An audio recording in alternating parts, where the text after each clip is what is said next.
truck. Sorry to trouble you. Well, there's not as bad as all that, is it? Hey. Well, the past and the future can live as one sometimes, sir. Can be quite an interesting combo. Really? How so? Play that song you were playing earlier. All right. Wheels up inside ya, finding an entrance where they can. Wheels up inside ya, finding an entrance where they can. Boring through your mind, through your tummy, through your anus. Heels. Heels. Heels.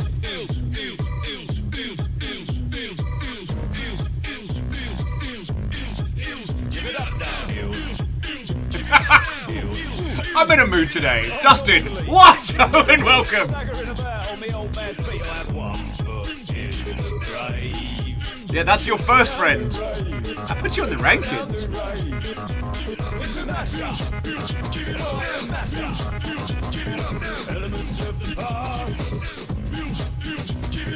Elements of the future.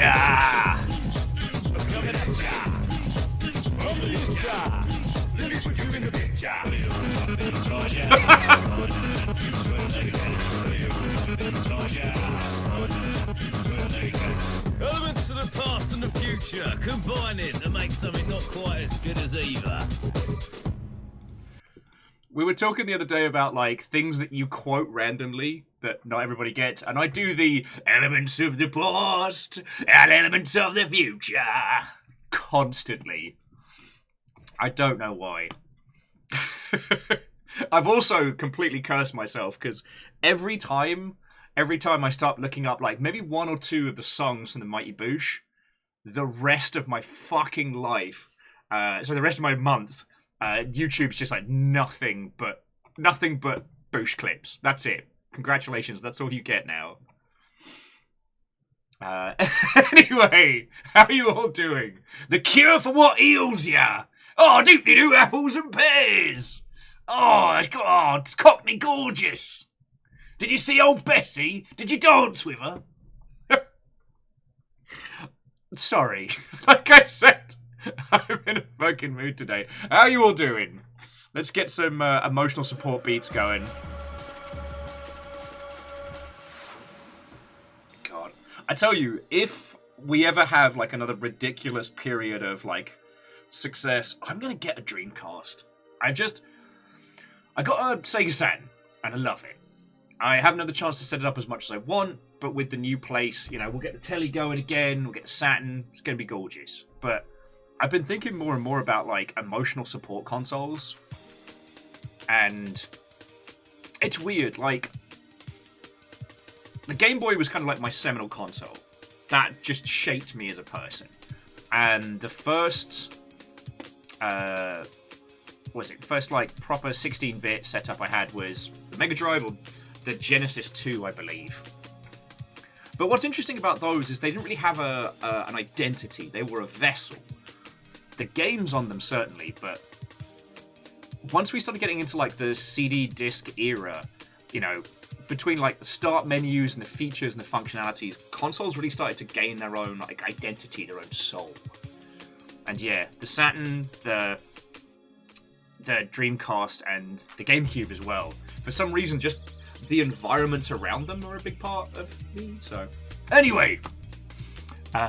Lizzie, Gil, Sturdy, Angel, Kalina, and Dustin. Watto and welcome! Bright Karma, hello, hello. How are you all doing, friends?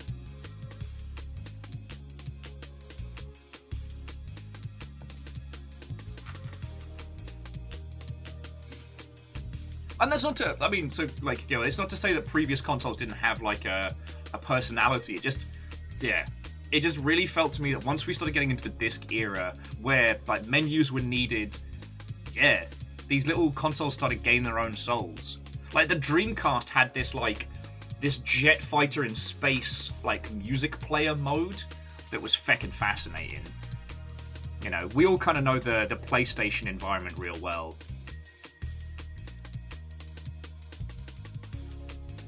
God, I still remember the Dreamcast, the original Xbox being like the most 2000s thing I can think of. Even though I didn't have one of the clear case ones, it felt like it was just living there. You know, the aesthetic of the Xbox, the functionality, the features.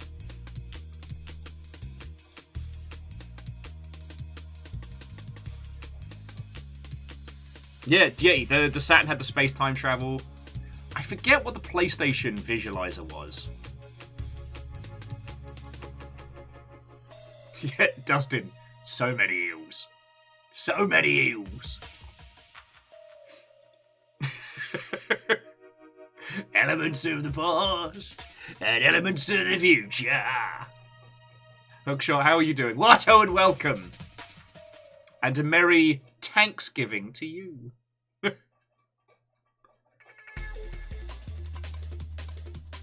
I do honestly think I wish I'd thought through the... excuse me. I wish I'd thought through Thanksgiving a little bit better. Just because there's definitely more punnage that could have been brought into play.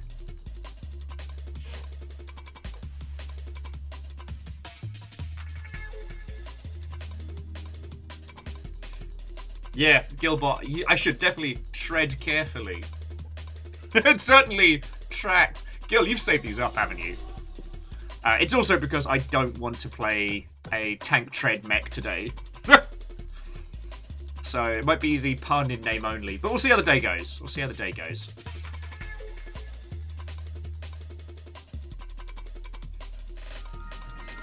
Forgive me if I get a bit wistful. You can kind of see I'm like the packing has begun. Right, the Longship HQ is probably going to be the last thing moved.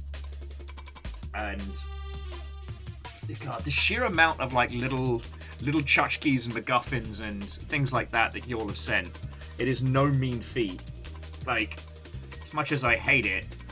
Oh no, that's the tiny emotional support cat. I thought that was the baby shark that Tuna gave me for one Thanksgiving.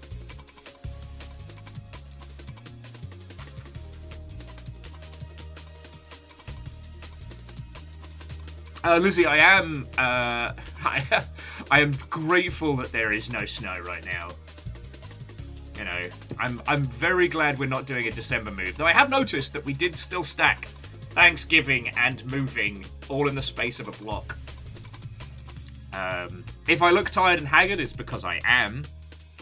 The baby boy still has an upset tummy and decided to just whinge me the song of his people for like an hour this morning. Numbers, Watto and welcome. Squarepeg, hello, hello. A Thanksgiving to you too.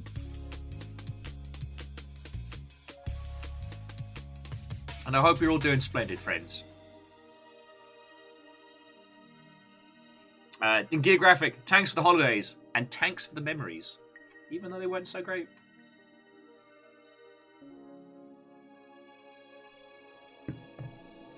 Oh, lovely. A Cinnabon for breakfast. I haven't had breakfast, but not because I'm being an idiot, but because it is Turkey Day, and one must be ready.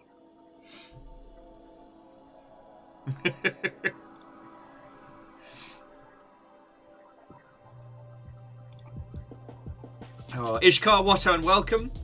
No, I was just reading Lizzie's local dog, unloved and unfed. If if Amos started blogging, I'm abandoned, I'm unloved. I can't believe this has happened. Alright, mate.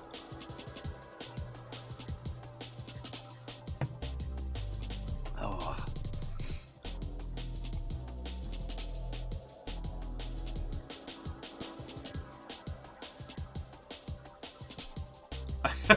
Numbers, time off is for people with money.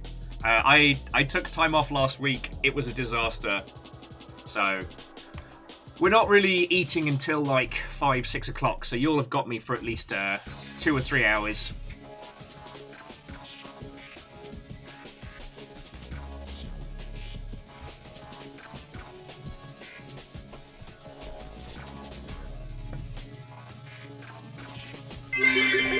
Hey! It's me. Yahoo! Kindball, feckin' thank you. How many months is that? 47. Oh, sincerely thank you. Although, it's obviously a lot longer, but...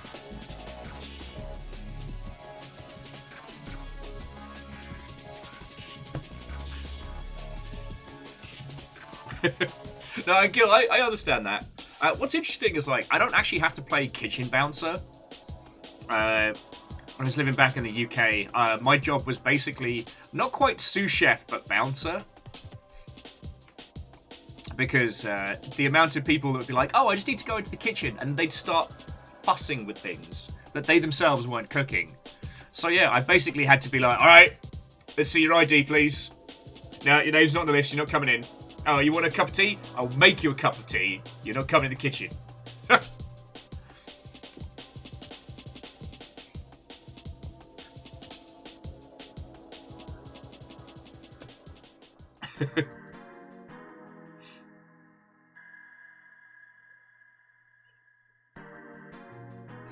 Oh. Yeah, no, Bright Karma, it's an important role. It's an important role. I mean, as I'm sure you all know, friends, like the interesting thing about video games as a whole is that it is a pretty, at least the video games media cycle is very America-centric. So today's one of those days where the only news that will come out is big leaks or things that people are trying to sneak out and not get spotted.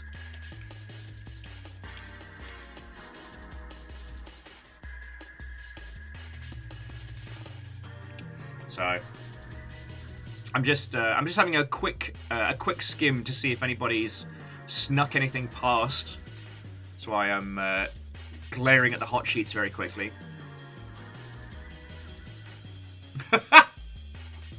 It is to some old guy in Hawaii. Hello there. It is just that Viking blonde guy. What's going down? Watto and welcome. Hello, hello.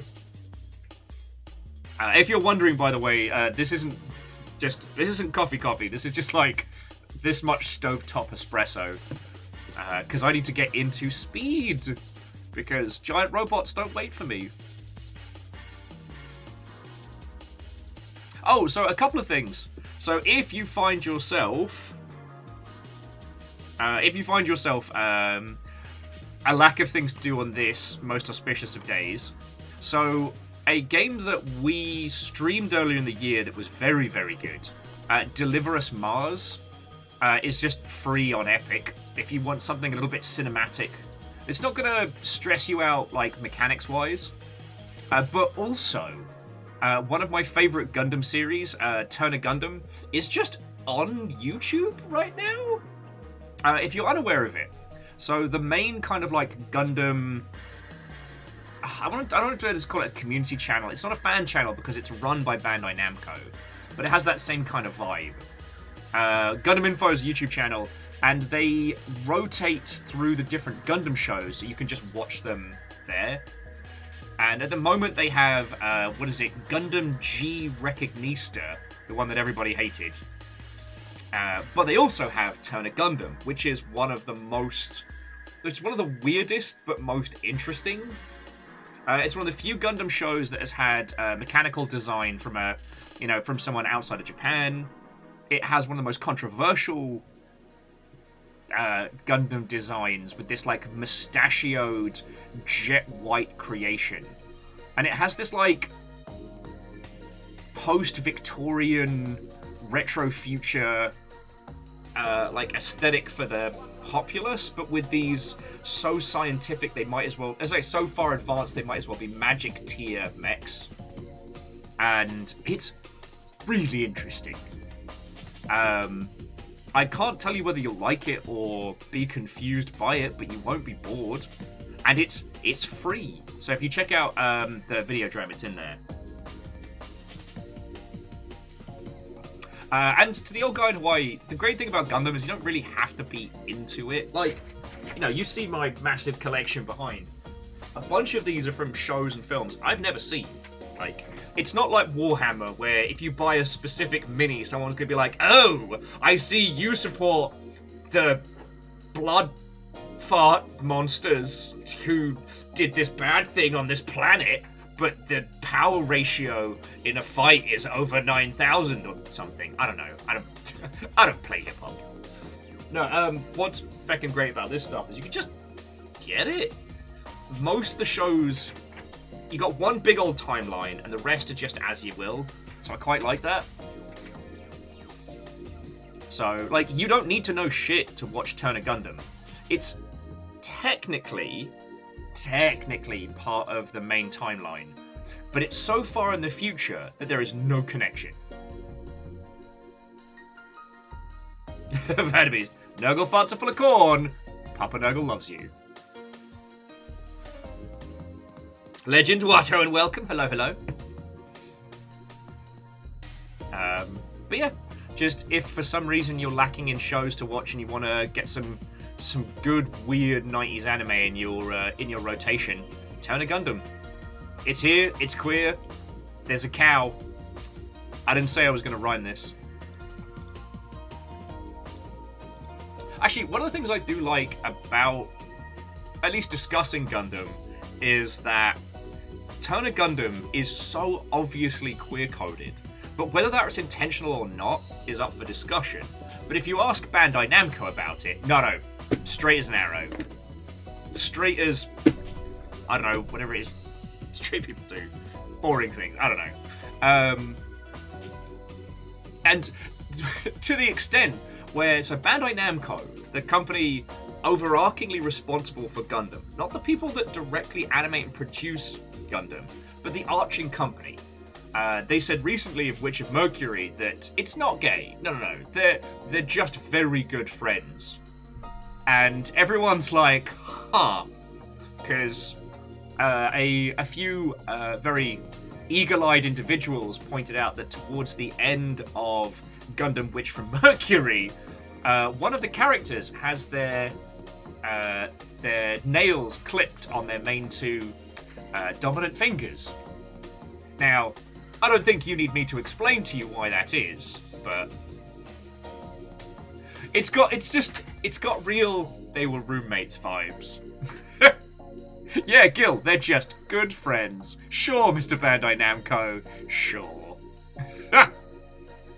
Yeah, you know, like how Korra and Asami, super straight.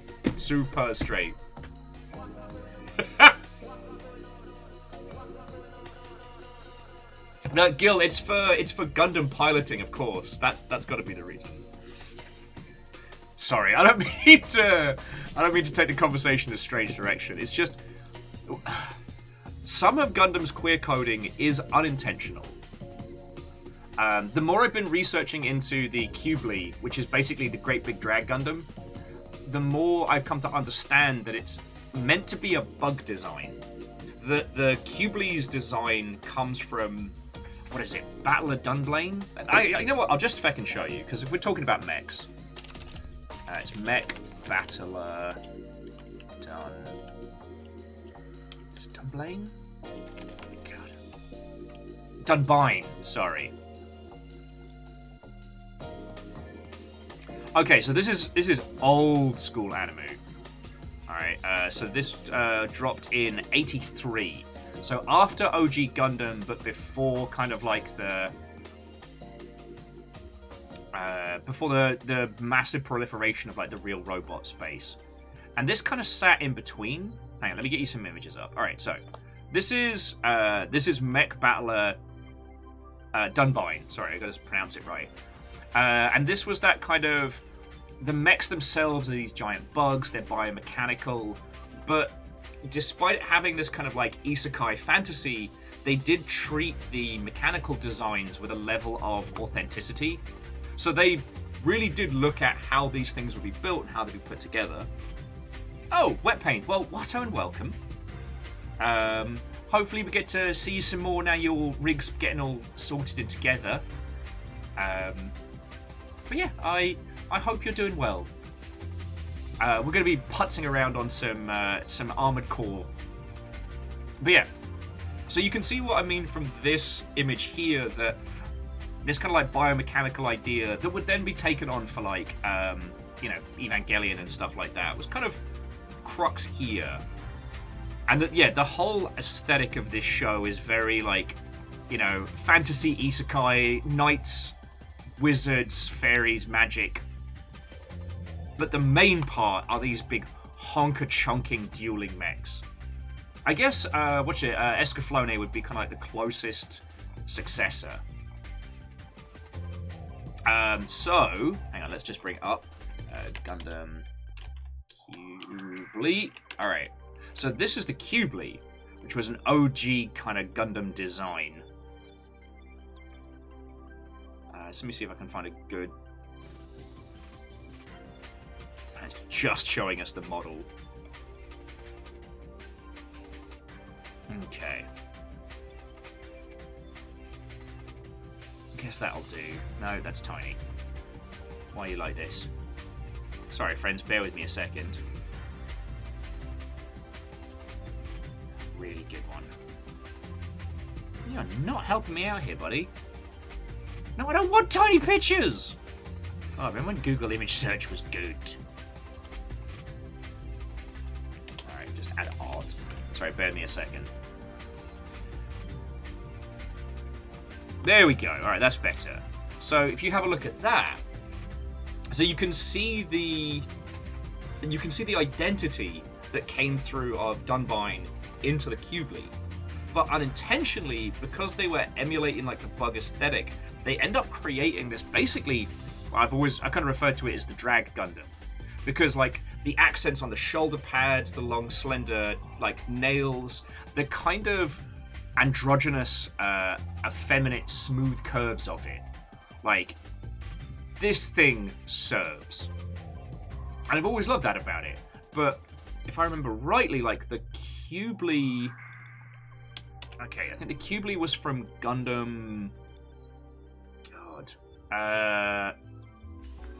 Gundam... what was it? Zeta Gundam. And I want to say that was 86, 87? 85. So Zeta Gundam's as old as I am. And it's interesting how these things can take on new meaning and new context.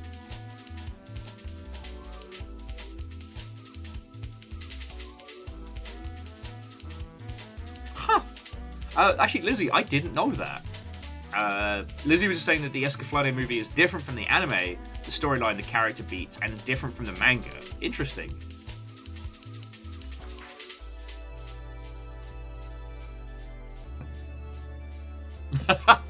Wet Paint, if you're still lurking, that amuses me greatly. If you're watching the VODs, that basically means you're time traveling. Anyway, I haven't built it yet, but I do have a shiny Cubely down there, which I'll get to mess with. I still don't remember if it's pronounced Cubely or Quibbly or what have you, but honestly, I've just given up trying to get the pronunciations for some of these right. Better to talk about it and correct the pronunciations later than leave it. Anyway, sorry. If you want to watch some cool Gundam stuff, there's cool Gundam stuff that's free online, which is fucking great.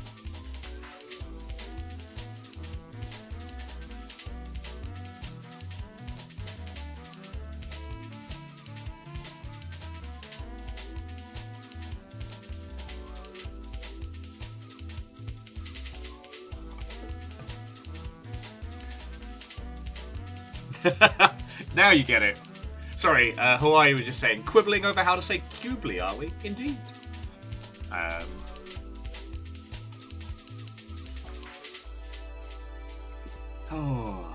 Also, sorry, just jumping back to yesterday, by the way, I did want to say, like, thank you all for coming through for Lethal Company. Yesterday was a pretty bombastic stream. Like, numbers-wise, we had a ton of people come out. Now, I know today is going to be quiet. It's Turkey Day, and we're kind of streaming at weird and odd hours, so it's understandable. But with Lethal Company, I didn't think we'd have such a crowd. So I'm still kind of, I want to say riding high, but I'm still feeling like a little bit like, whoop. Hookshot, you are here, but you're also a time traveler, so there is that.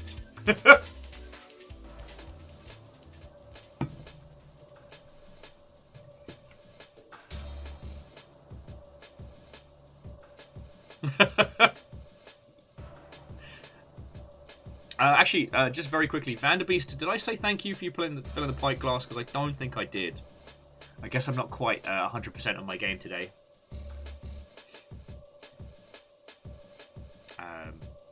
On the subject of absolutely nothing, As you know, we're moving at the moment, so I'm slowly consolidating all the little like MacGuffins and tchotchkes and weird little things on my desk.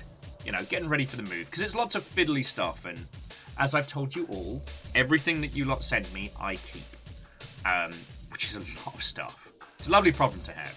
But throughout it, I found one thing that I got for myself a couple years back. It is cursed GDC merch. I don't know if... No, the camera's just not quite there. But yes, this is a GDC 2020 keychain. And bottle opener. For those of you who don't know, GDC was right after PAX East in 2020. And while PAX East went ahead, GDC was fully cancelled because of obvious plaguey reasons.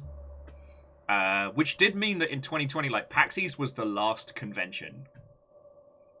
So fun. Sorry, funny for Fiona. Infuriating for me, because Fiona went to PAX East because they run a charity pub crawl there called the Poke Crawl, which is fucking great.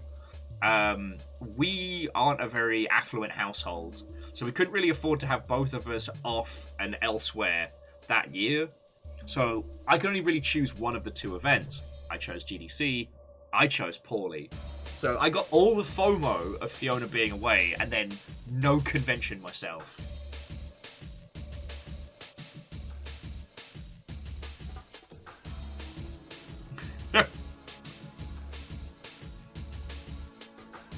Hookshot with GDC promoting your drinking at your networking event. I mean, we've talked about this a lot, Hookshot, that like it would be great if GDC had more non-drinking stuff. But I gotta say, my Bungie bottle opener has helped me with more industry introductions than I ever thought possible. Sorry, you know what? I'll just fucking show you because we're just nattering. 1,000 years ago, God, I think it was before Bungie left 3/4. God, the timelines are all squiggly. I got this. I keep this in my wallet, and it is a credit card sized bottle opener. And this thing has been invaluable. The amount of times at events where someone's been like, oh, does anyone have a bottle opener? I'm like, I got you. And that's sparked 1,000 conversations.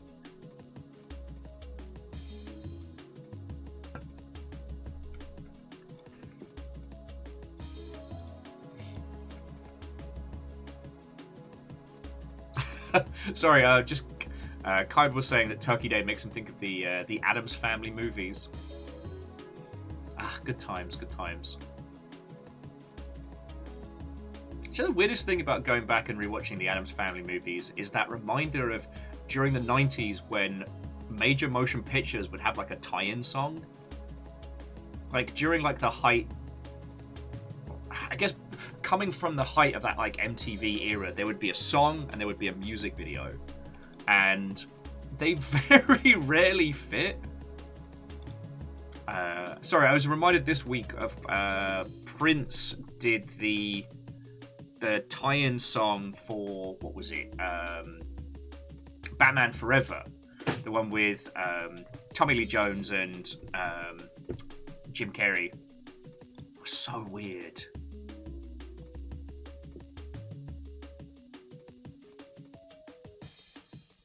Well, no, so, numbers.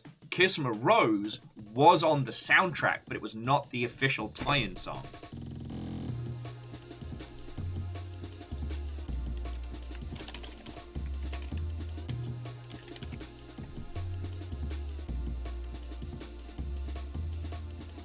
Oh my fucking life. I am so sorry, friends. Here's me, I completely misspoke.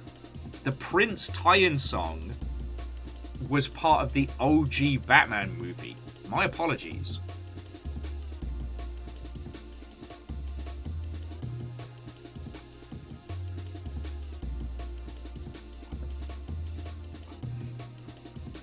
That was the OG one.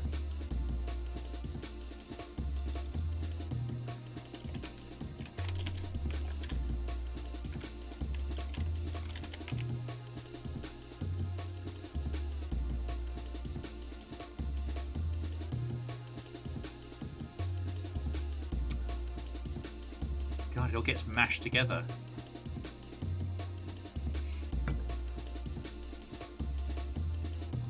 Okay, so numbers, you misunderstand me. I'm not talking about songs that were licensed for movies. Like, so for the Addams Family and the Addams Family Values, there were songs commissioned by artists. There's like a weird hip-hop track at the end of one of the Addams Family tracks that was specifically commissioned for that. You know, Vanilla Ice's Ninja Rap, stuff like that.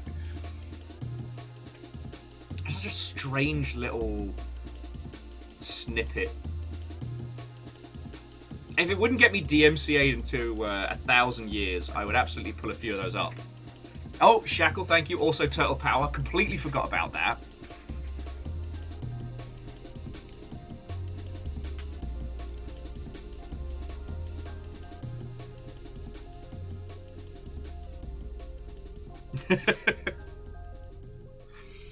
God. Sorry, my brain was just like, at some point, friends, we should do a double header of Turtles 1 and 2, just for like the cognitive whiplash of those two films. Like, okay, Vanilla Ice, as I understand it, is not a great bloke. You know, he's not a person to be venerated or placed upon a pedestal. But it's just, that whole scene is so fucking weird. So, picture the scene. You're playing a gig. You're playing a gig in New York. And midway through your fucking set, two monsters appear from the ground, chased by... Oh no, so it's the ninjas at that point. Alright, so a bunch of ninjas appear out of the ground, chased by 4 mutants wielding weapons. And your first reaction is, I'm gonna fucking freestyle this shit. Because if you think about it from the context of the film, Vanilla Ice playing Vanilla Ice just suddenly like stopped the tune, stopped the gig and was like, hey guys, play me a beat. I'm gonna start making shit up about ninjas. And I'm just like... Now, PVS, you're spot on. The first Turtles film is gritty and it is kinda dark. It's very well done. And the sequel is basically rappers and Furbies. Fury. Oh god, my brain. You know what I mean. Yeah, Yeti, Ninja Rap was part of the sequel. That's why Shaka was pointing out Turtle Power, which I believe was the tie-in song for the first one. Sorry, this is pointless knowledge, by the way. This has no...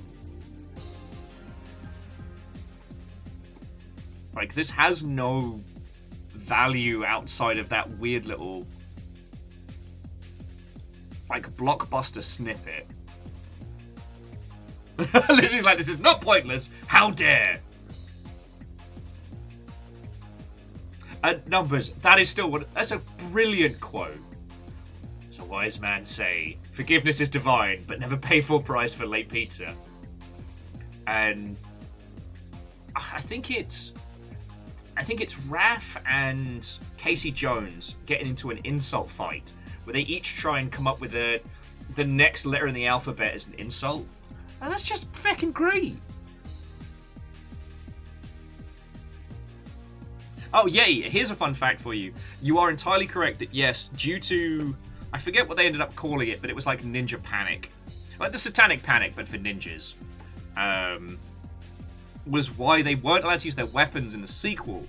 And in the UK, it was so bad that on top of the fact that they were called the Teenage Mutant Hero Turtles rather than Ninja Turtles, not even joking, the scene with the salami chucks was cut for the British audiences.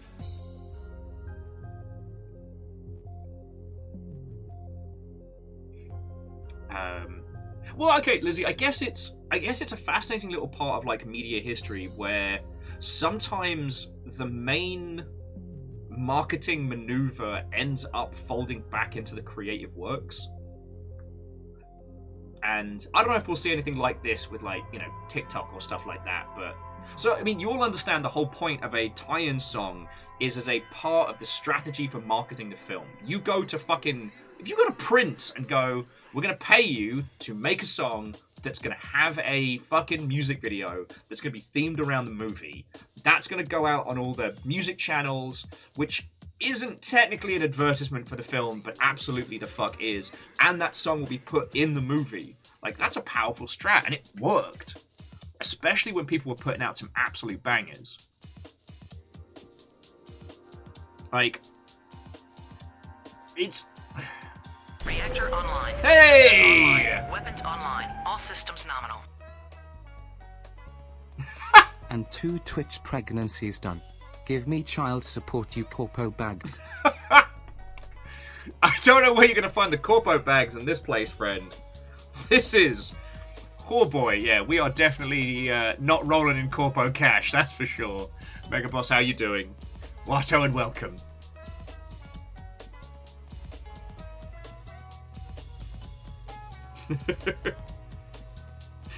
Cricket? No one knows cricket. You gotta know what a crumpet is to understand cricket. But the cricket bat works well.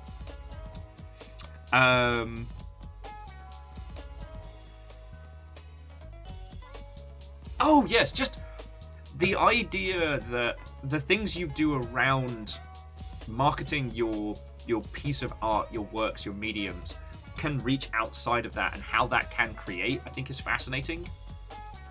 We're still very much in a weird, lawless land.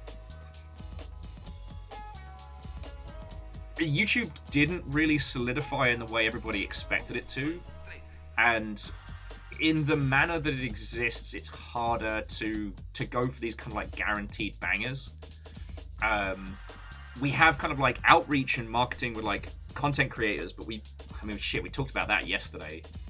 The TLDR on that one is that, you know, you're reaching a person's audience, and that can have very, very strange, sometimes unintended feedback, you know? In places like fucking, you know, TikTok and the ilk, how you work and move and advertise in those spaces is incredibly strange, you know? I forget the name of the game now. I think it was it Pinstripe? Which used YouTubers as voice talent as a way of kind of like reaching out. And all of these YouTubers played the game, but ultimately it sold like pee-pee poo-poo, because everybody who watched the YouTubers play it was like, cool, you sure did play that whole game for me. I don't need to see it. I don't need to play it. Like, I know it's been a while since we did it, but the deconstruction of Pinstripe is incredibly valuable. You know? These days, you know, you could commission quite an impressive soundtrack from a lot of musicians, and especially independent musicians, but how much reach that has back out is difficult to quantify, you know?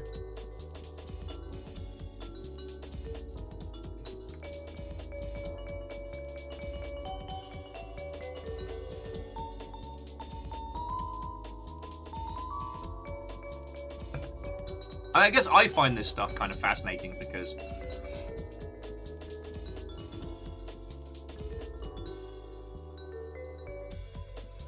like the more that you can understand how these things rose and fell in other spaces, like the better we can see the movements and sometimes machinations in ours. At family, can't stay long, so here are some bits you numpty. Bacon, thank you kindly, friend. It's very fucking appreciated, let me tell you. I hope you're having a lovely time. I hope you're having one of those good family gatherings that I hear about.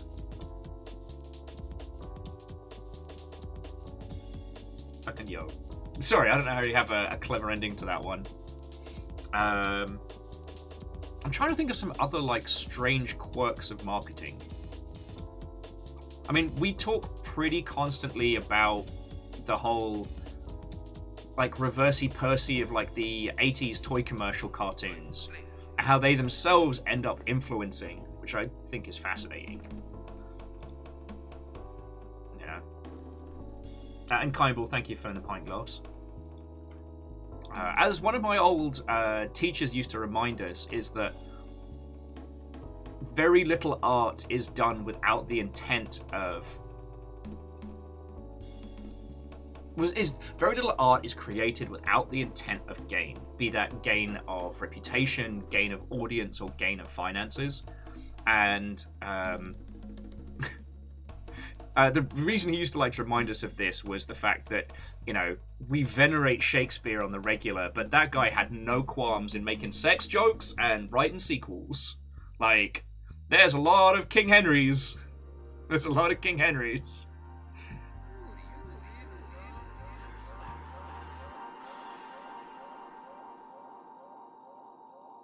So...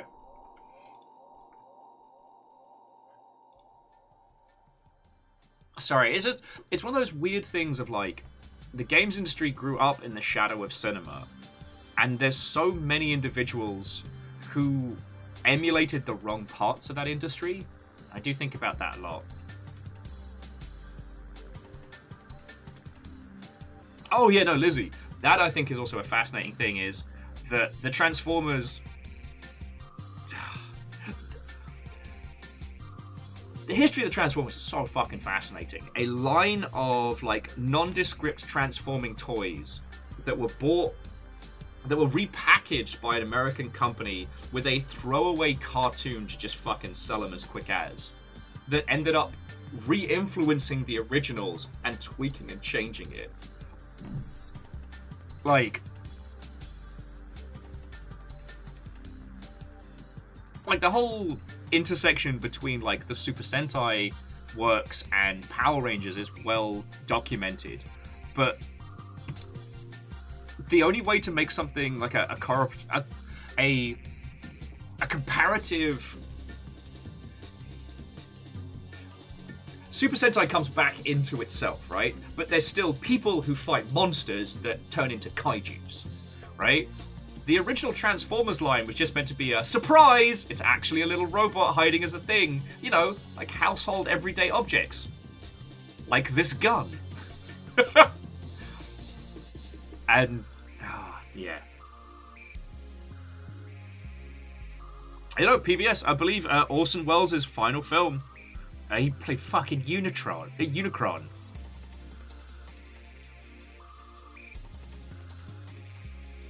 Oh yeah, and as you're right, Numbers, the gun is actually a giant person that transforms into a smaller but slightly larger than normal gun to be used by other robots.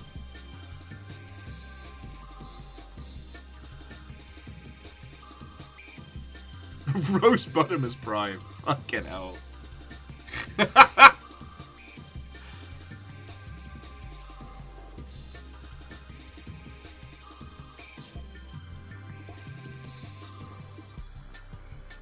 It's just, we've talked about this a lot, but Transformers the movie is such a fascinating creation that a lot of its incredibly daring artistic choices weren't because, you know, they wanted to break the mold, because they wanted to challenge people's ideas. It's because they were told, fucking kill them all. There's a new line of toys coming out. This movie needs to sell the new toys. And, like, it's kind of fascinating when you put the Transformers the movie and Power Rangers the movie next to each other, because they both have the same goal: sell more toys, right? Get rid of the old toys, buy the new toys. These are all janky and fucking busted. This is the cool new hotness. Buy the cool new hotness. Also, one guy snowboards out of a plane while, I guess, skydiving?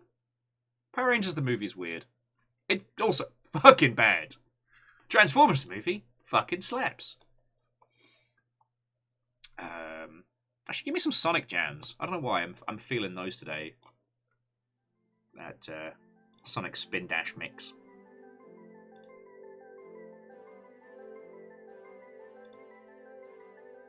Yeah, unfortunately, like, so Numbers was saying, Power Rangers movie ruled when I was 10. If you go back and watch Transformers the movie, there are parts of it that are still phenomenal. And, like, the whole scene with the creation of Galvatron and meeting Unicron is like a fucking Mobius comic. Like, it is wild as shit. rewatching Power Rangers the movie is a tragic reminder that nostalgia tints things for the better, and that most of the 90s was trash.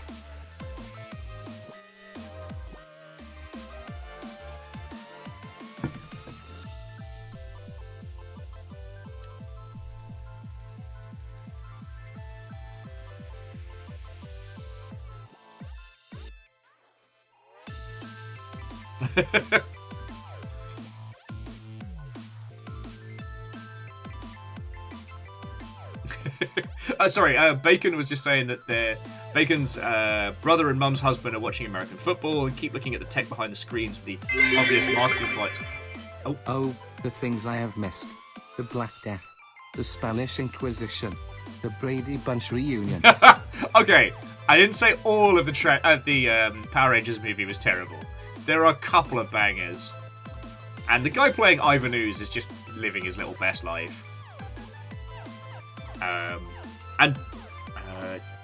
Yes, Gil, the Amazonian jungle warrior probably awakened a lot of things in a lot of people. And Shackle, seriously, thank you for the bits. Like I said, I know shit's hard for everybody, and I'm super fucking appreciative, alright? Oh, Number saying that the actor ad-libbed the Brady Bunch Union bit. There we go.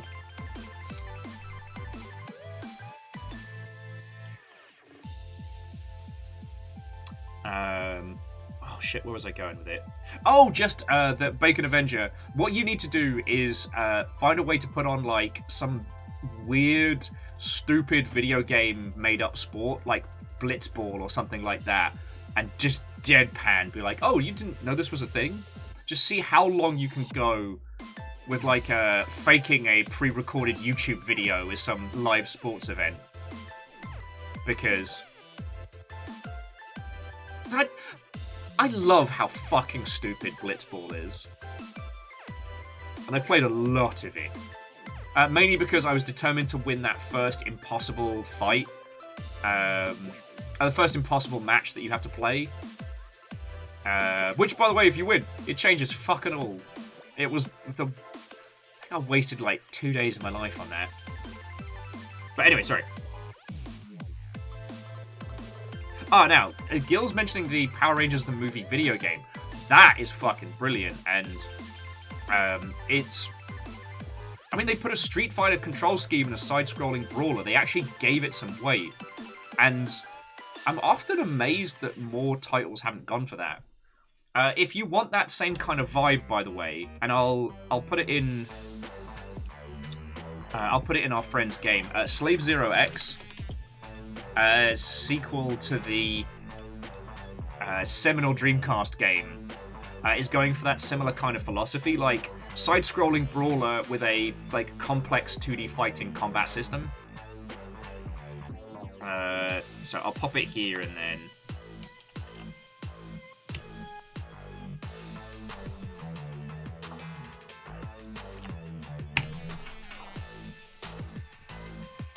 It's not out until beginning of next year, but if you enjoyed, like, Alien vs. Predator Arcade, Guardian Heroes, I guess River City Girls, what's the other one? Oh, the D&D side-scroller as well, then you will fucking love that.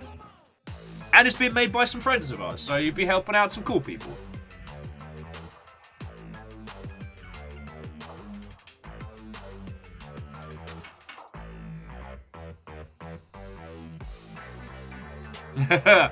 So Gil says on the Blitzball they managed to win it with a single jet shot and desperate defensive scrambling.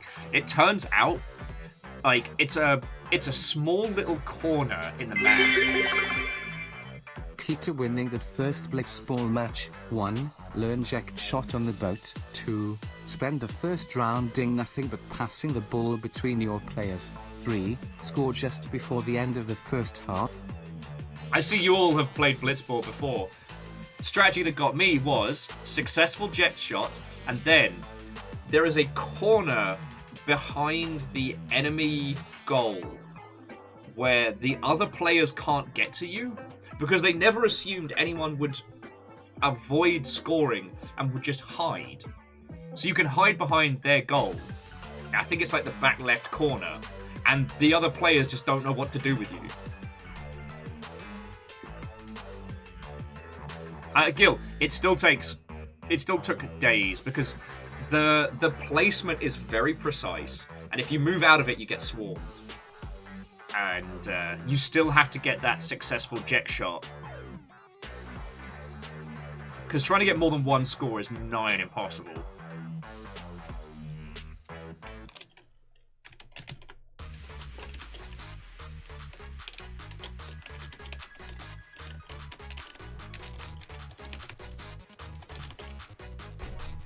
Okay.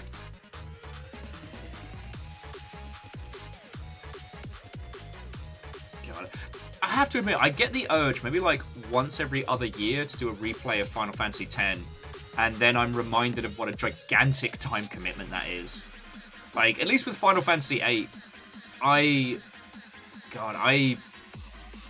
did a full, like, over 100-hour run of that one.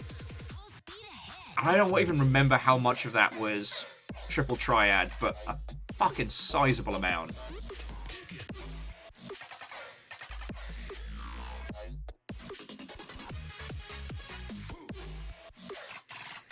Well, also, and I think I've told you this like 8 times, but just in case I've missed it, like, I didn't have a PS2 for a very long time. You can try to get a second jacked shot in right before the Waka Waka sub during the second half for insurance, but getting the timing is rough. Yeah, and Shackle, if you biff the timing on that, then the other team just goes, I see it's time to break face. And they do. What was I talking about? Oh, so yeah, I didn't have a PlayStation until, God, mid-20s? Just because I went the Dreamcast route. You know, I have a love of doomed consoles and whatnot. Same with the GameCube. Because, you know, Nate was the one that had the PlayStation 2. Anyway, so I had played Final Fantasy X. When I finally got it myself, I was arrogant and decided I was going to do custom sphere grid. And it warns you, like, you got to know your shit. And I was like, psh, I'm a gamer. I have gamer TM attached to my name, like MD. I can do custom sphere grid. I know how to break face.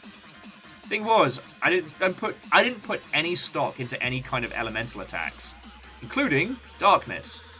So when it comes time to do the Great Plains boss, who must be handled using darkness to make him miss, otherwise he just one-shots your characters, I couldn't do it.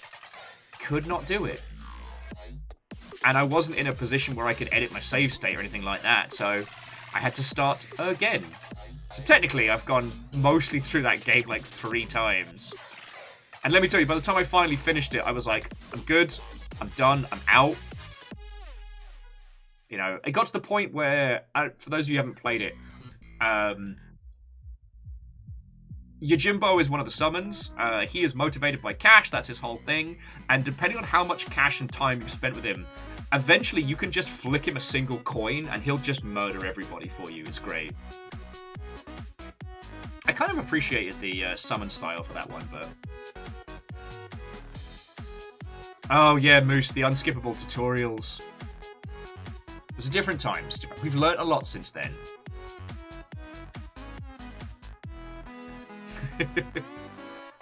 Shadows is not sure if they've ever finished a Final Fantasy game. Well, the most important thing to understand is that there is... Every Final Fantasy game's got some real value to it. There are very few of them that are downright bad. And...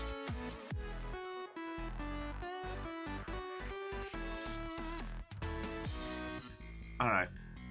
Don't let anybody put you off playing the one that looks interesting.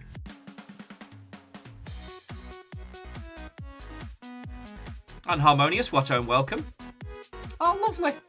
Spotted the family dinner. Oh, that's right, good.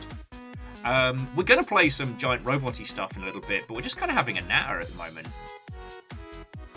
Unless this ends up being one of those streams where we just talk and hang out.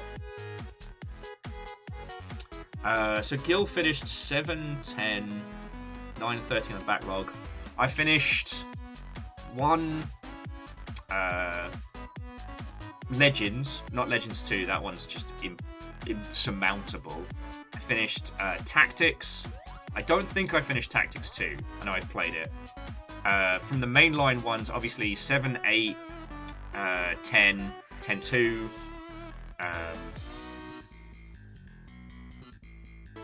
I gave up on 13. 15, obviously.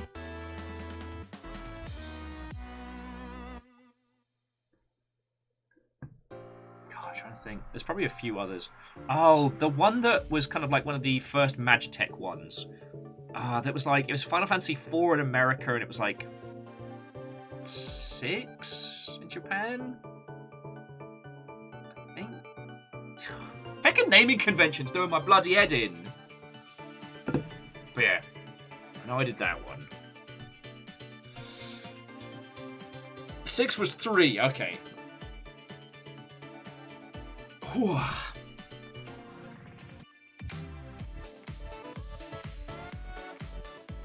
Oh, Dirge of Cerberus, because I hate myself. Dirge of Cerberus because it was cheap, I had time off, and I thought I was going to love it.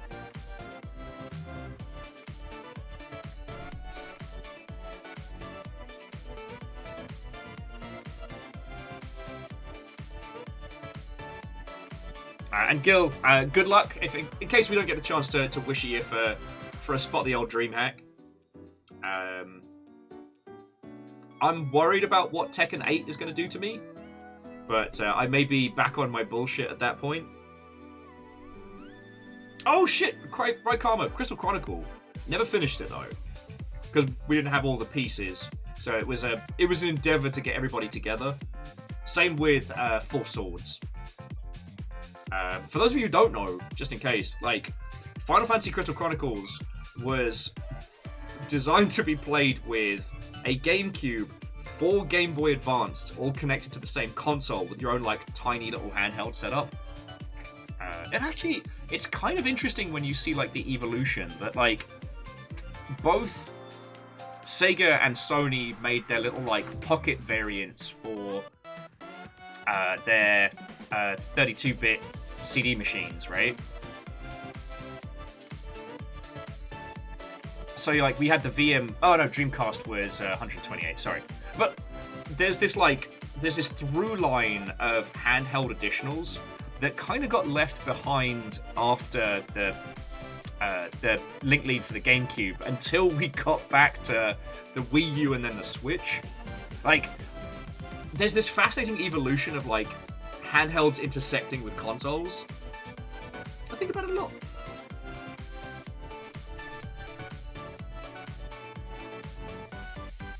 And Harmonious, I'm real glad. 12 was definitely a product of its time. I'm glad that it existed, but I also understand why... Yeah. As an Ultima Online player, I remember what early MMOs were like. Trono says, is Sony trying to intersection again? You know what, Trono? I'd love to be a fly on the wall for the whole, like, PS5 portable handheldy thing and how that came together. Because, like, Sony got burned in their handheld endeavors. Like, to my knowledge, Nintendo's not had a bad selling handheld device in a long time. You know, the DS into the 3DS made bank. So...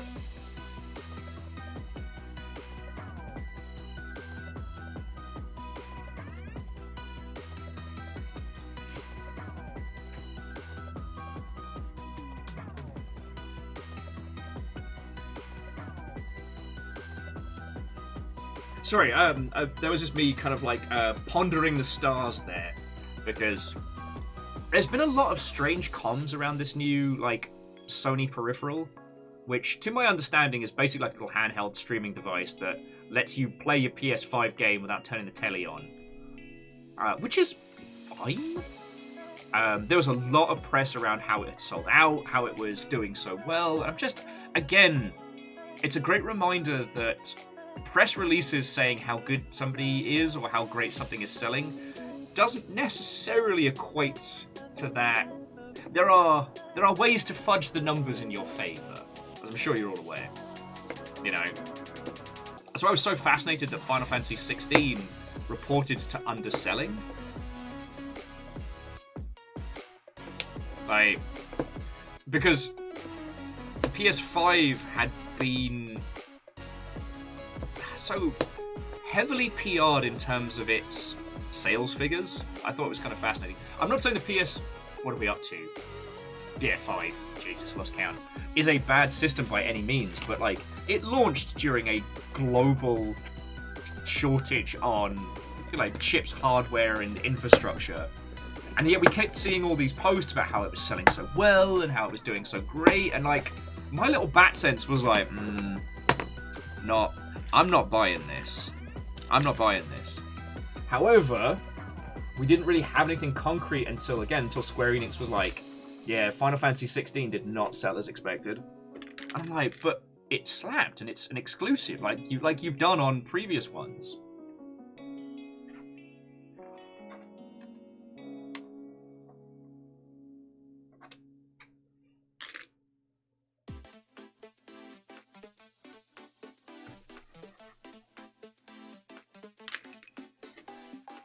Oh, you know, Favor 6, you're entirely correct. Selling well does not mean something is necessarily good. And what constitutes selling is all about... If you're ever reading press releases, it's always important to pay attention to what they consider the metric to be. The difference between revenue and profit, the difference between shipped and sold, stuff like that. You can always hand-wavium over a lot of the specifics. Because if you say, million copies shipped. What do you mean by a million copies shipped? This was an old tactic that EA was infamous for.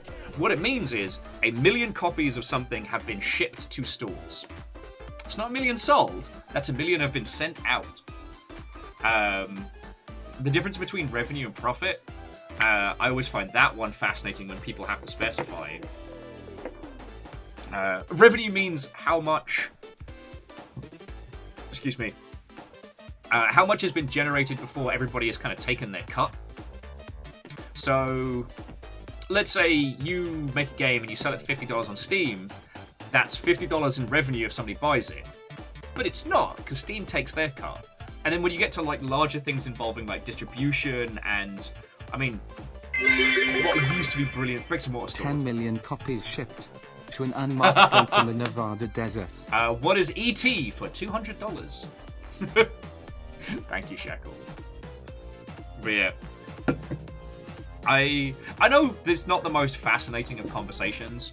I love talking about it because when you go over press releases and you can see when they're trying to like obfuscate bad shit or bullshit, I think is fascinating. And not to bring it into the deep dark, but one thing that we've seen a lot of this year is games companies doing these massive layoffs, how they're phrasing them and how they're getting around having to announce these things as a negative. Fucking shiesty. You know, we talked a lot about this with companies cancelling their work from home policy and demanding that staff return to the studio, knowing that large proportions of the staff can't, and so they'll have to resign or be fired. So you didn't let them go. You know, you didn't take their job away. They couldn't fulfill their contractual obligation.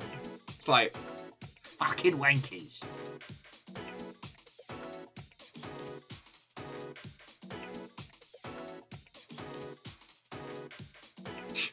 Jesus, Samsonator, how are you making $5,000 a month on Twitch?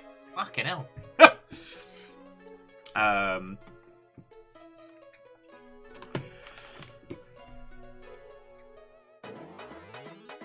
But no, Hamslayer, I don't want to go too much into streaming nonsense, but that is a very, very good way of putting it.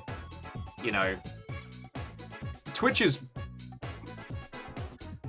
very good at obfuscating how things come through. So, for example, like, the difference between 500 bits and 1 sub is roughly from a consumer standpoint, it's like the same with a little bit of a change.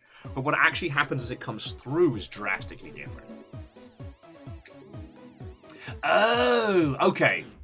Sorry, so SquarePeg was just explaining that the PlayStation Portal is an Android device, so loads of people have jailbroken it already. Ah, there we go. Because SquarePeg, like, it wasn't until... I think it was last year or the year before. Oh, no, it was Christmas, so it's right at the beginning of the swap over of last year, when Park Programs were staying with us. He wanted to go pick up a PS Vita, a famously vilified console for being just wrong in all the ways. We went to go and try and find him one.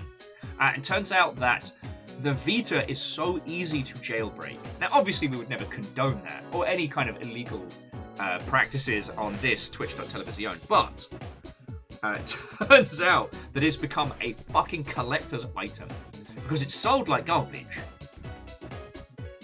And was, I guess, abandoned before being able to do a full run. Now, the PSPs are really, really easy to modify. Not hack, but just modify, because you can load your memory card into a Windows environment and just tweak stuff.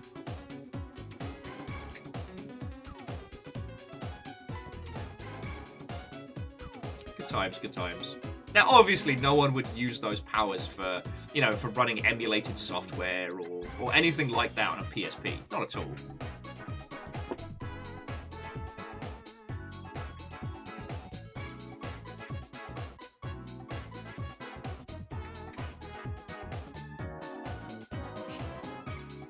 Sorry, Jackie was saying, so it's basically an Ouya. God.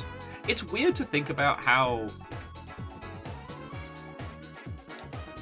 We talk so much about, like, you know, working with, like, Android devices or compatible devices to make them do all kinds of funky stuff, and the Ouya just didn't take. Like, I've looked into it. There is no underground community for the Ouya. I did get drunk earlier in the year and joke that I was going to be the last Ouya developer. You'll notice I have not done that. I have put my time and effort into other things. No, Twizzlight, obviously, it's purely hypothetical. But, yeah, the PSP homebrew scene could be great. One could even possibly run, you know, classic RPGs on there. Now, obviously, we would never condone that. Never.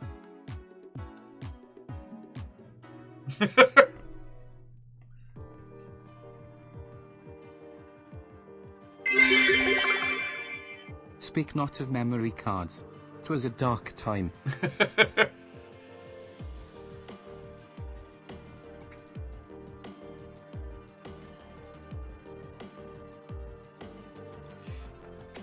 Sorry, Favor6, thank you so much for the bits.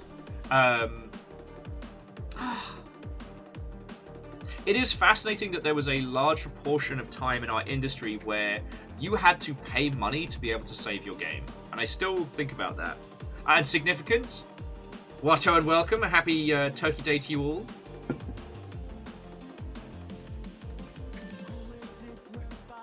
We're not eating until later, so I'm just... well, I was going to play some Armored Core, but I think at the moment we're just going to have it now. I'm kind of just wanted to talk to you all, if that's alright. Sorry if that seems a little sad, but... I know, it's wild how much people were paying for the ability to save their games.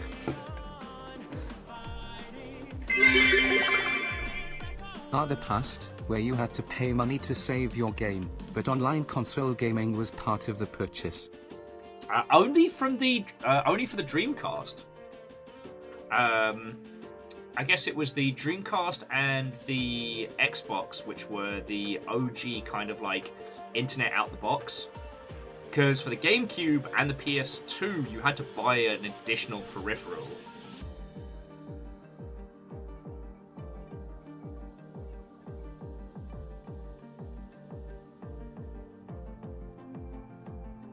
Oh, and Dari, Watto, and welcome. Hello, hello. Alright, so how much was a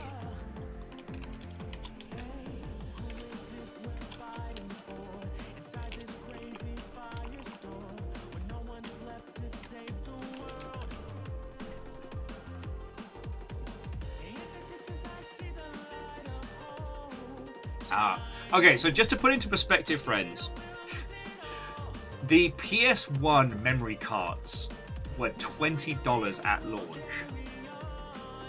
And I'm just like, I don't know if I want to do like a an inflation conversion on that one, but whew.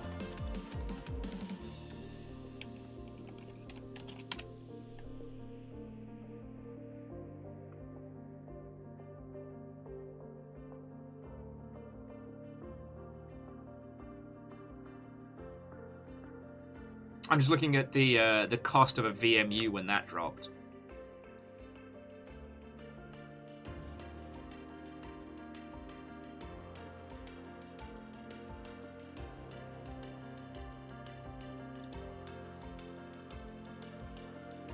No, I can't find it. Never mind. Sorry. I absolutely loved the VMU, and I wanted an excuse to talk about it.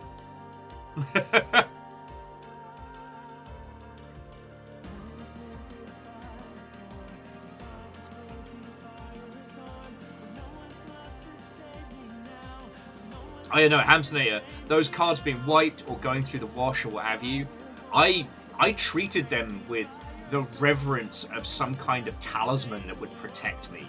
I had fail safes in place. I've still got my Phantasy Star Online memory card. Admittedly, it was from the GameCube version. My VMU one is long gone.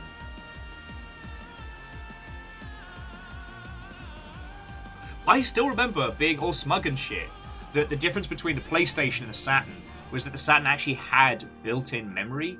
Like, you could buy the lock-in memory card to lock into the back, but it came with memory on the console, but the PlayStation made you actually pay for it all.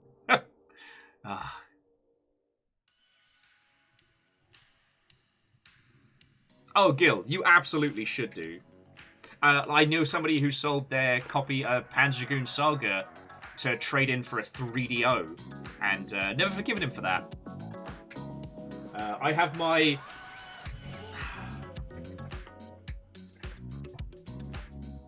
God darn it! Sorry, I'm all fucking tangled! Sorry about that. I got an extender so that I can talk to you all if in case I have to stand up and make a tit of myself. But, sorry, I'm just going to mention that I picked this up last year, and at some point we'll probably go through this when I'm feeling super self-indulgent, but this is a reproduction of Panzer Dragoon Saga, and it's got just a fucking gorgeous setup. This game's so gloriously weird. Cannot wait to... Sorry, just some of the key art on the back there. I cannot wait to go through this with you all. I don't know if it's going to be fun to watch. I'll level with you, but we'll spend a day on it. It'll be great. Scotty's saying that Sega's VMUs were launched at $25, and they were 30 quid in the UK. And you know, Scott, you're right. They ate those tiny lithium batteries. One of the things I got weirdly into during lockdown was watching battery replacement videos for things like VMUs and Pokemon cartridges and stuff like that. Which, it's easy to swap out the battery if you don't care about the data. Swapping the battery if you want to keep the data intact is fucking fascinating.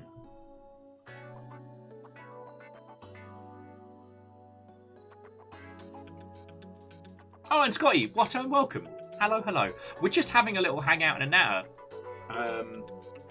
I might throw on some Armored Core for a little bit if I lose the ability to converse with you all, but yeah, right now I just kind of want to hang out and chat, if that's okay.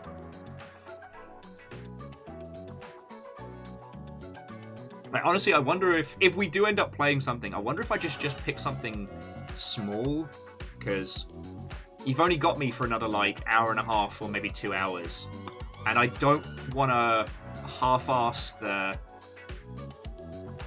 I don't want to half-ass the end of Armored Core. Maybe Lizzie, maybe. Lizzie was suggesting ducks, and I'm like, yeah, it's not a bad shout. I mean, I could show you all Mona Lina, which fucking breaks my brain. I love it.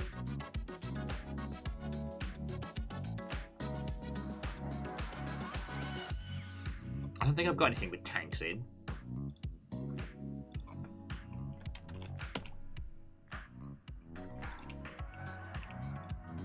Oh, actually, I have a fuckload of tank games. Dead Hand, Few Good Memories of Steel, Brigador. Oh, if it wasn't so slow to start, Metal Max Zeno, the JRPG with tanks that's just so weirdly wonky. I love it.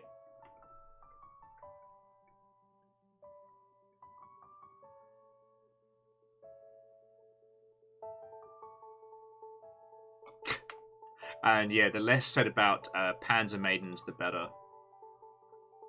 God, that was fucking weird. Yeah, Twizzlite, the tank dating simulator.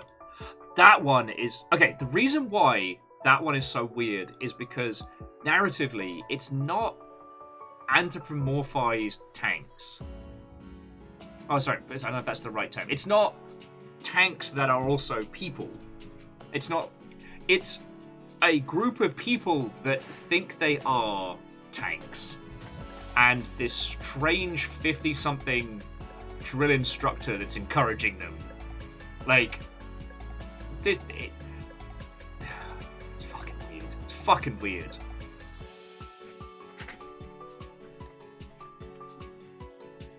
Like, I don't know if I can recommend it. It's just...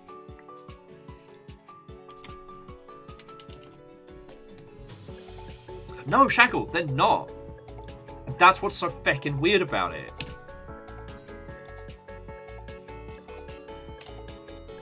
Oh, another one that if is more of an if we had the time, Valkyrie Chronicles.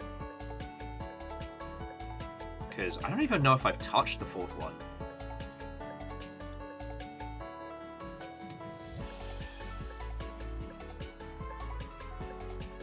Good times, good times. Sorry, there's me zoning out on varying video games from 1,000 years past. Oh, Miss Van.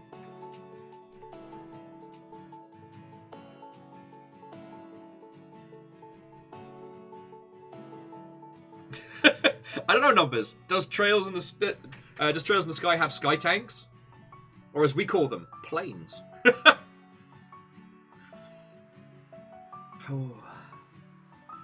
But yeah, no. So Shackle, I think, is it on YouTube? Hang on, sorry.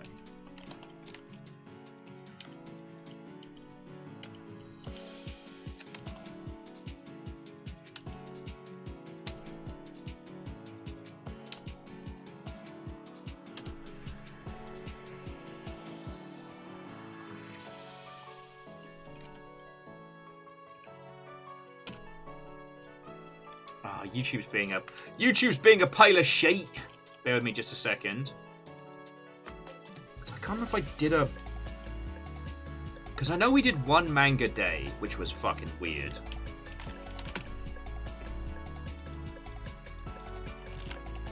I can't remember if the tank dating game was something that got recorded.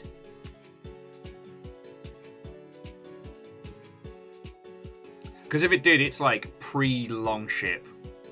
But I guess not. Huh. Dun, dun, dun, dun, dun.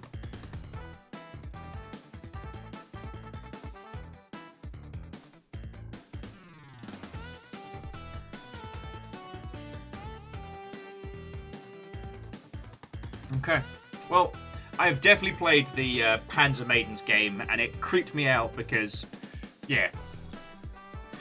Okay, no. So it's one of those games where the person who made it did a bit, right? Like, lol, wouldn't it be funny if you're dating tanks instead of people? You know, let's take that hatful boyfriend energy and make it tankage. But what they ended up writing was the story of a group of people in a high school who honestly believe they are tanks.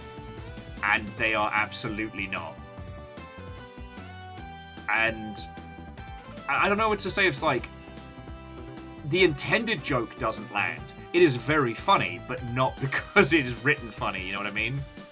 And I'm not usually in the habit of just doing a point and laugh at a game. Ah, and Fred, Watto and welcome. Hello, hello. God, how do we get onto the subject of Panzer Maidens? That fucking game haunts me. Like a long-lost Steam username.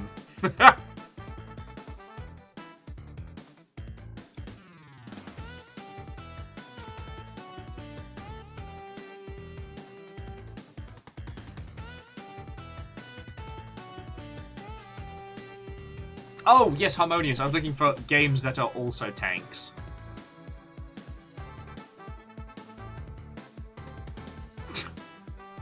Lizzie, do not perpetuate the shenanigans.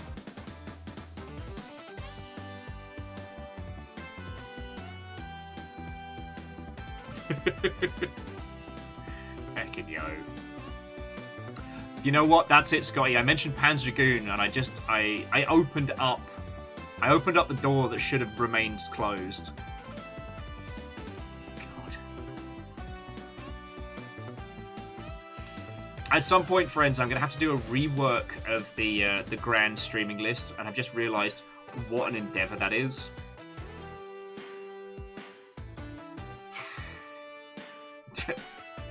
Oh, sorry. So 1,000 years ago, before I started streaming properly, I made a list of every game that I thought was worthy of a stream and sharing with you all and stuff like that. And I managed to keep it updated, God, up until about like midway through 2020, as everything started to fall apart, and they've only fallen apart worse as this thing has progressed. But I made this gigantic master list, and as I was looking at the Steam library aplenty, I just saw this whole block of titles from like 2019 that I've not even touched. There's so many games.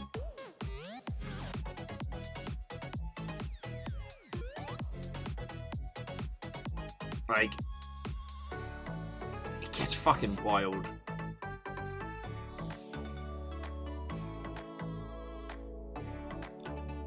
Because, as you may or may not know, I am a BAFTA member, which is a BAFTA game specifically, because I worked in a game that won a BAFTA, and somebody put me forward to be a member, and I got it, which is fair and cool. And as part of the BAFTA games judging process every year, the games that get forward are put to all the judges that will create the shortlist, and then the judges that will like vote on the final version. And I've been a part of that quite a lot, and so every year, round about the same time, my library of video games goes from 0 to 1,000. Is it T-Diddle time? The fuck it is! But Favor 6, thank you for the bits. And even though I keep very, very good track of the games that come in and the things I want to share with you all, even with all of that, I still miss stuff. You know, things still fall through the cracks. Like, for example, Iron Lung was one of those that we got access to that very, very early on. And then I lost track of it just in the pure deluge of titles. And by the time I remembered it again, it was massive.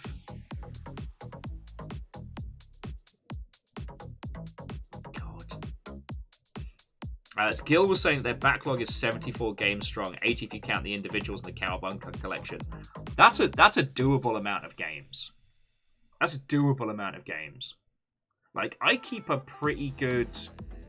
I keep pretty active on my Steam setup, and I'm at... Jesus, I'm at 3,347 games.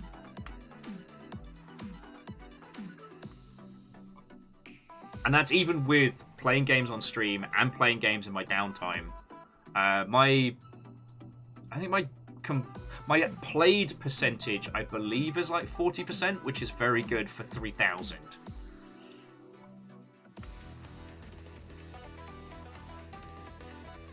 Sorry, I'm scrolling down to see if there's any other big bangers that I missed. Yeah, Gil, a life of misadventures has led me in a very strange direction.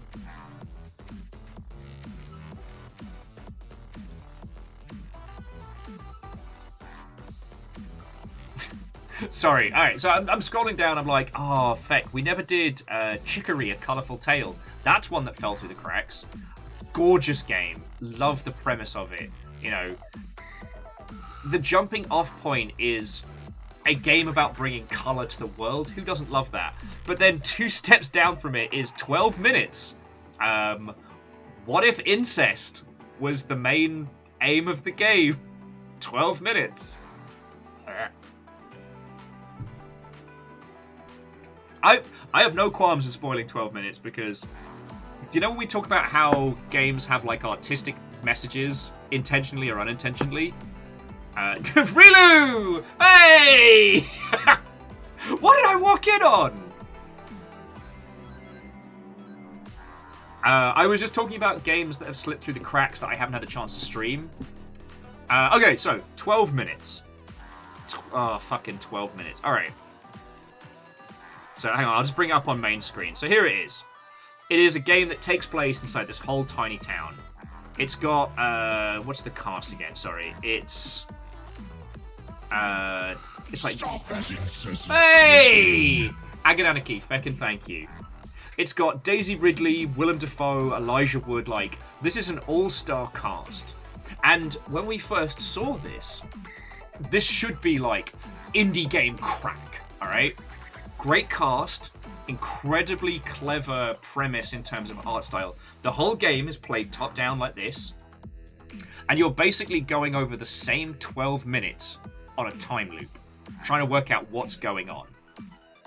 You know, Willem Dafoe shows up, and depending on how you handle stuff, like, does he kill you? Does he kill them? Do you kill him?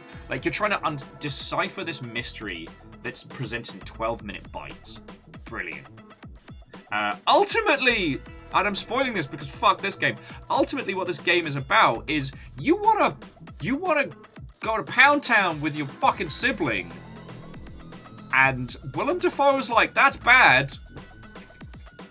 Yeah, the thing that you're fighting for is yay incest. Gonna file that one under a big old bag of nope, thank you.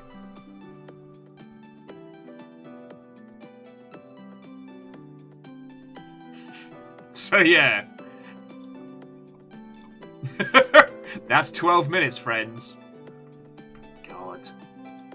Never even touched Marvel's Guardians of the Galaxy, which I really should have. Although you can understand why I would just dismiss that as a AAA disaster.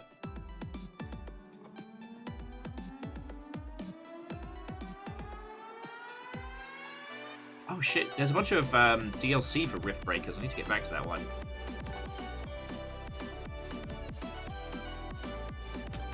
D&D Dark Alliance, it came and went.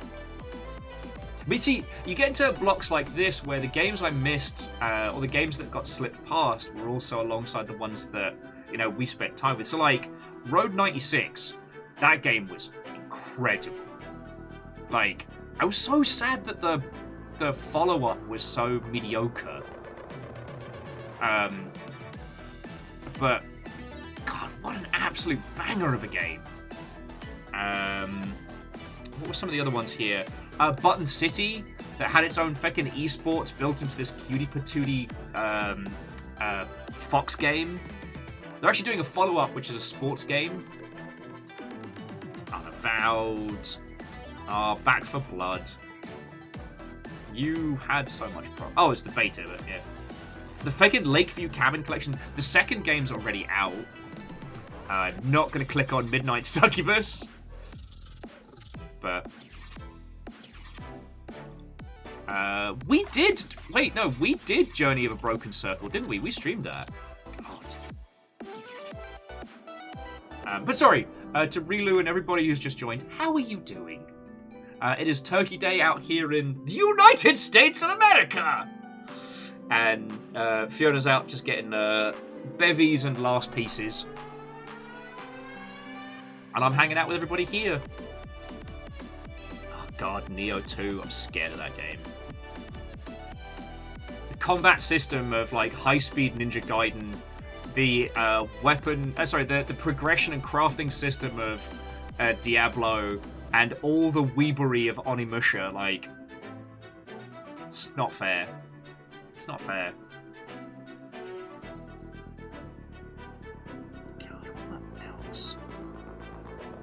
Yeah, you can see what I mean. Like, it's just these huge blocks of titles.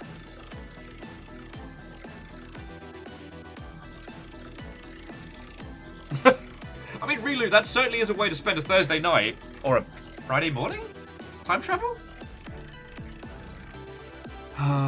Night Team 4. God, I want an excuse to go back to that one. I haven't played in 2 years.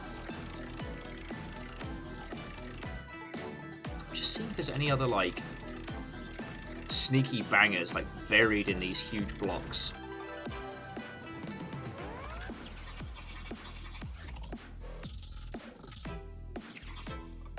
Oh, there's one that I keep bringing up and then keep kind of, like, hovering over, because I know it's just emotionally devastating. It's good.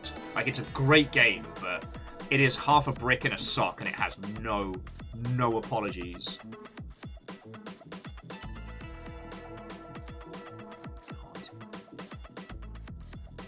Hand with Many Fingers. God, that game's fucking brilliant. Would have been wonderful to see, like, a more in-depth sequel of that. But that's another story. Sorry, friends. This is just, at this point, Will scrolls his library and says stuff. Hardly the most exciting nonsense.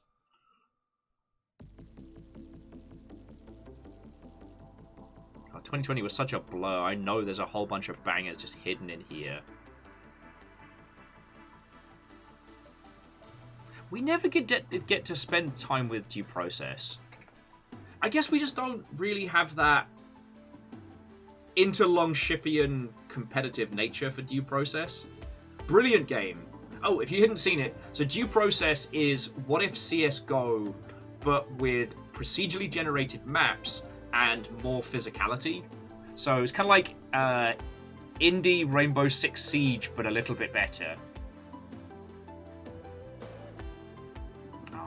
Hang on, bear with me a second. It's that point in this soundtrack where it sneaks up on me with the songs that just aren't good. Right, there we go. Gil's like, gotta have a chill pre-show for the tank fights. I mean, we can spend an hour mashing some tanks into each other. I don't think we're actually going to get to clear Armored Core today.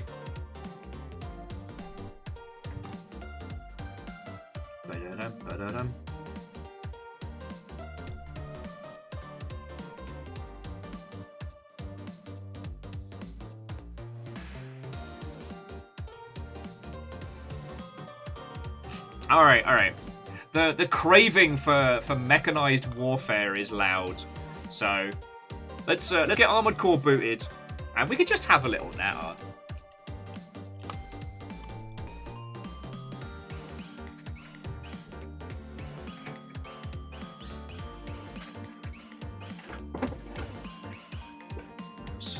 Sorry, every time I turn around, I'm like, moo, slowly putting everything away.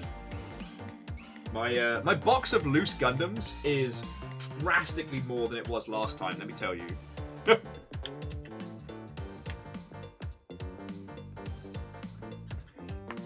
I do not know how I am going to pack all of this up. I kept telling Fiona we're going to need more cardboard boxes, and Fiona's like, "No, we're fine, we're good." gonna need more cardboard boxes. But it's fine. It's fine. Ba-da-ba-da.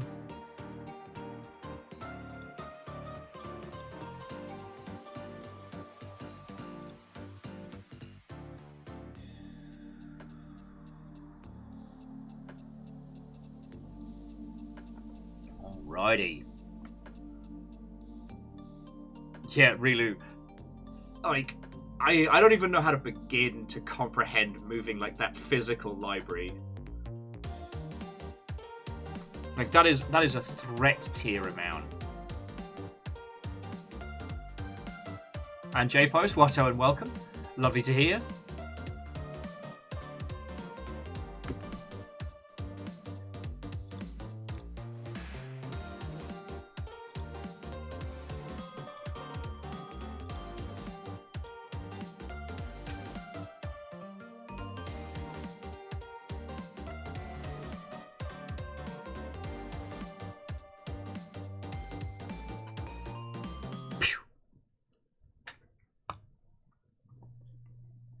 Yeah, I don't have too much of a library to move. Most of the stuff in the bookshelf is like old computer parts and a handful of books. God, most of which are graphic novels of 1,000 years ago. Where? Oh, that was right. We were doing the worm, and I decided to take double needles, and we broke the game. I remember that. I've been pondering it, and friends, I realised a lot of the Armored Core sessions we've had have ended in like a big old crash.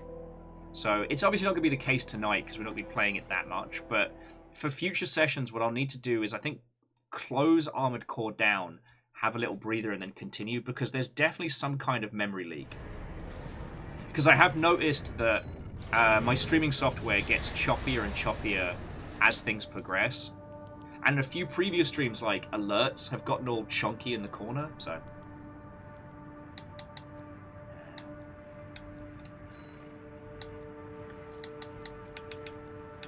Oh, there's only one more fight on that one. Shenanigans.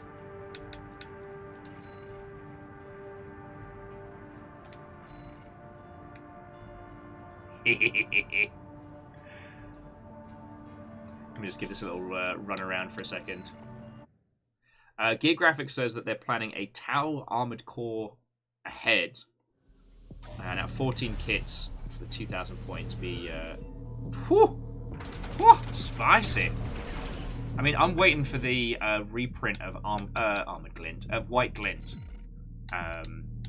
Like, as Superstar mechs go...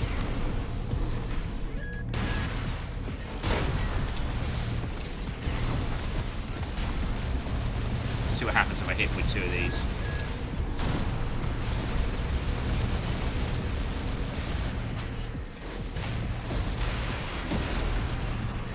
Oh, fuck! That is fun.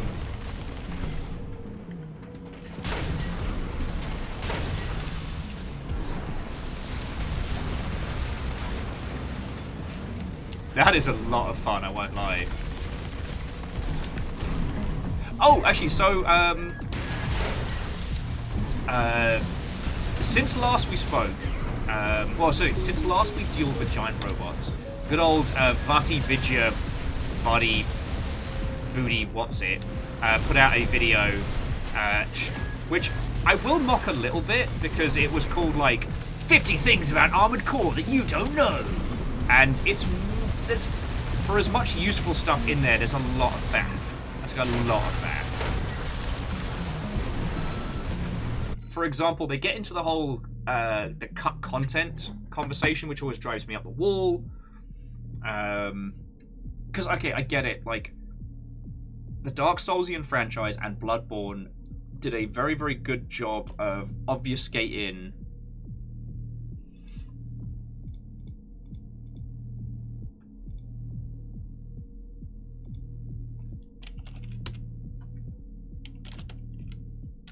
Sorry, bear with me just a second, phones.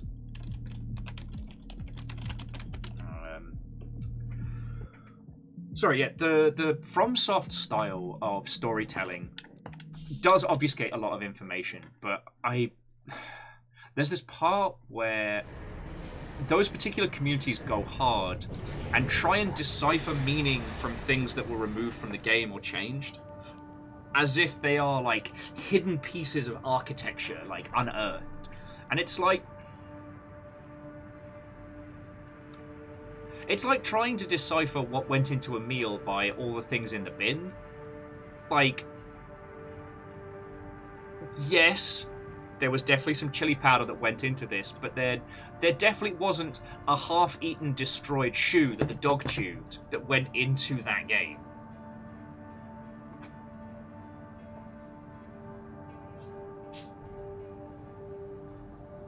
Oh, Rilu! Oh, Rilu, mate, I'm fucking sorry.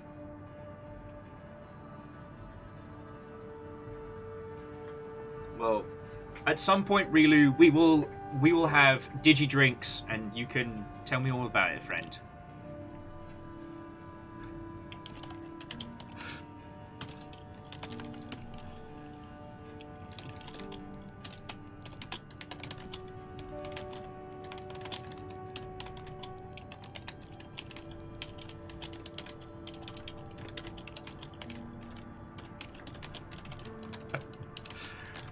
Sorry, and I'm not laughing at that. Oh god, I'm so sorry. Alright, the multi-track Drifty Potato is... So Rilu, again, I'm super sorry, friend, and there's one thing I fucking understand, it's that nonsense. And also, we have Giant Robot Nonsense, and also...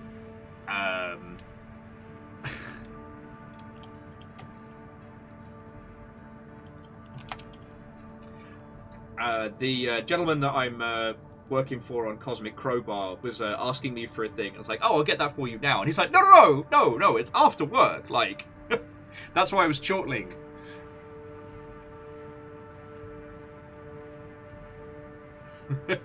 And Dice Goddess, Watto, and welcome. And really, I kind of, yeah.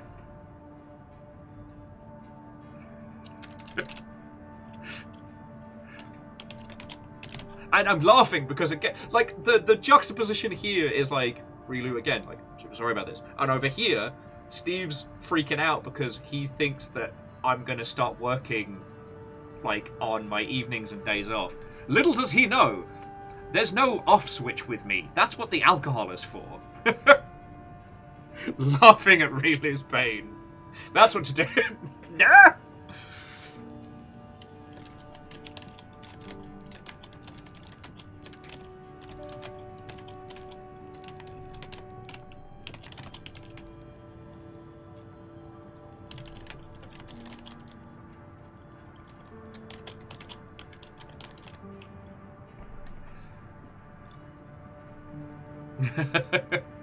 Well, so geographic, I don't know, we always need better terms for this one. Like, yes, I do work a lot, and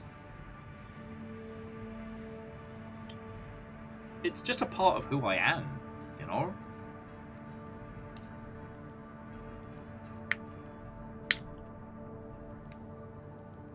Like, I know people who have to keep busy, otherwise their brains will explode, and I understand that.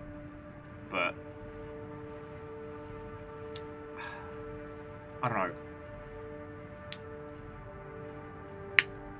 I love streaming, obviously, and I love doing this. I love working on video games, and both are a very, very core component to, like, who I am as an entity. It's not really like... I don't know. There's a better way to phrase it, and I'm failing at it right now. So... Dustin's like, so when are we switching to Lethal Company? I promise robots! Alright? Let me just... see... Gil and Gear, do you know, if I save this build, does it keep my decals? Because I should be using tank treads, you know, it is Thanksgiving. But I also don't want to have to redo my Gaia Online leggies.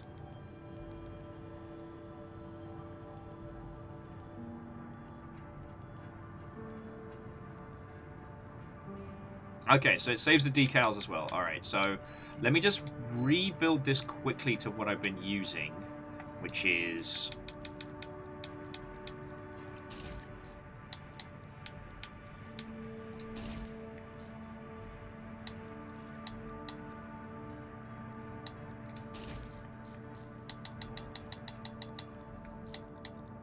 So then I'll save this.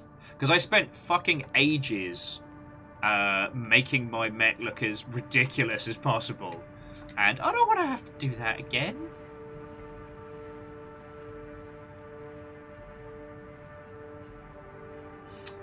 But we need tank treads for Thanksgiving. Anyway, sorry. So jumping back. So the Vadi Vidya thing about 50 things you know about Armored Core. Again, it does that thing they've done with previous titles where they look at early footage and try and reverse engineer things. They look at stuff that's in the game files but not implemented, and that's the point where I get... Sorry, the ultimate scrub lord coming in to deliver genuine wholesome loveliness. Thank you. I fucking love doing this. Although I don't know if I would describe myself as wholesome or adorable. I'm a cautionary tale at best. But thank you, I do appreciate it.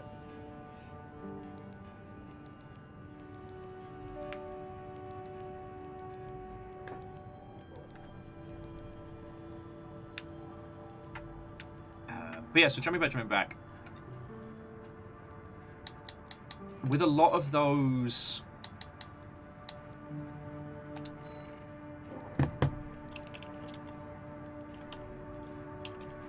With a lot of those breakdown videos where they try and reverse engineer what the game is saying based on things that weren't implemented, it drives me up the wall because there was a great thing that was said in the Half-Life documentary that came out last week, which is, if you want to make a great game, you make 2 games and you throw the bad one away. That is to say that you make 2 games worth of content and then you throw away the shit that doesn't work. That's how you make something that's great. And I really respect that. You know, in video games, you can work on something for half a year and it just doesn't fit. It doesn't feel good. It doesn't feel right. And if you have the ability to, you should get rid of it. Kill your darlings. Drown your babies.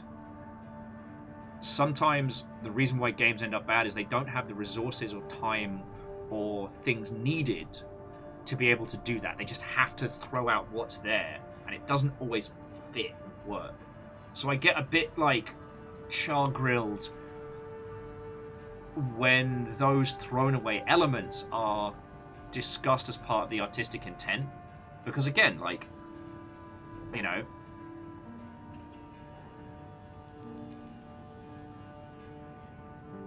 it's going into some weird spaces. Anyway, I will say though, from that video, I learned a whole bunch about different like hidden tactics in this game. So things like coral weapons have no natural defense. So if you use a coral generator and coral weapons, you could break face.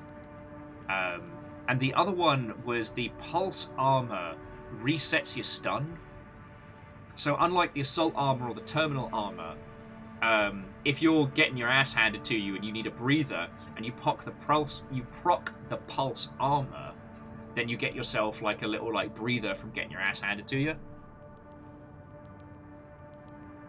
Yeah, significant. Kill your darlings. Anyway, so welcome back to the Crayola War Crime. I guess it's Crayola War Crime Final. Crayola War Crime F. There we go. Look at that. Look at that unit. There we go. Friends, you can see the varying evolved forms of the Crayola War Crime throughout this game. I don't remember why we called it the Crash Crasher. But there was it was in its original heinous format. You can see the evolution of the tramp stamps on these mechs as we've gone through.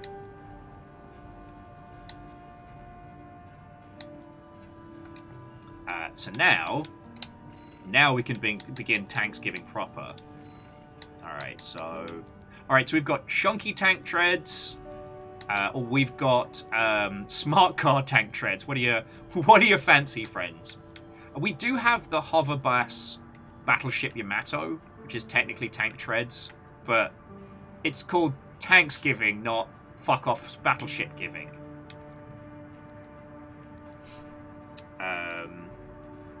Yeah, he wants the smart car. Gil, I appreciate the host's choice, but we're getting silly with it. No. Smart car's much funnier, I will say. Alright. We'll go for the smart car. And then we want the... I'm going to take the Lance because it's easier for zip in a boot. And usually we'd take the Daka Daka, but we're on tank tread, so what's the biggest fucking bazooka we can get? What's the biggest bazooka you've got? That one's got some woof to it. There we go. Now we're getting there. Doesn't mean it's a grenade launcher, but you'll get the point.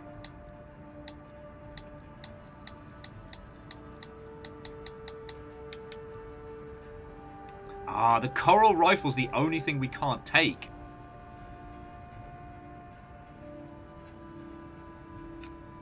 I haven't tried the Coral Rifle when it's supposed to be special. But what if we get bigger arms?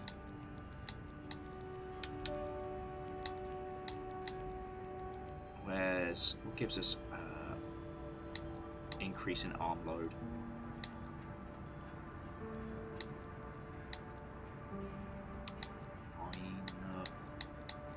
Fine, we won't take the Coral Rifle then. Killjoys.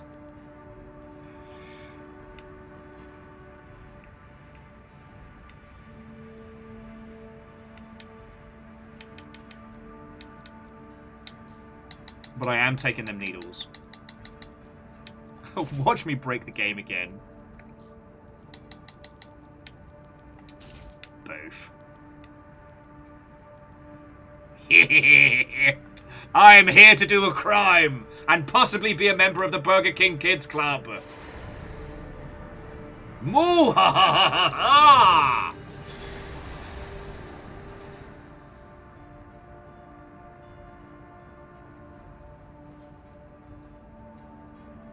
Oh yeah, Gil, that was one of the other things I saw was how many of like the little secret conversations and banters you can have.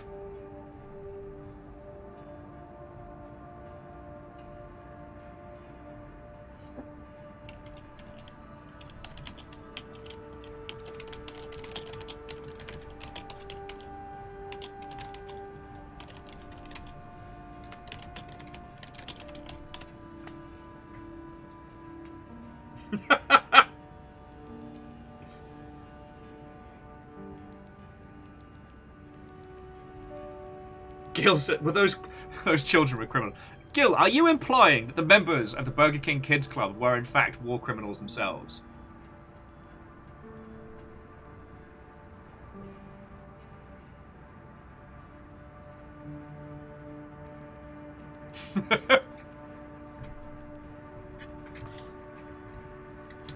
No, I find myself weirdly talking about the Burger King Kids Club a lot because, like, obviously the Longship is drastically in support of, you know, more representation, more diverse casts of characters, voices, and concepts in video games.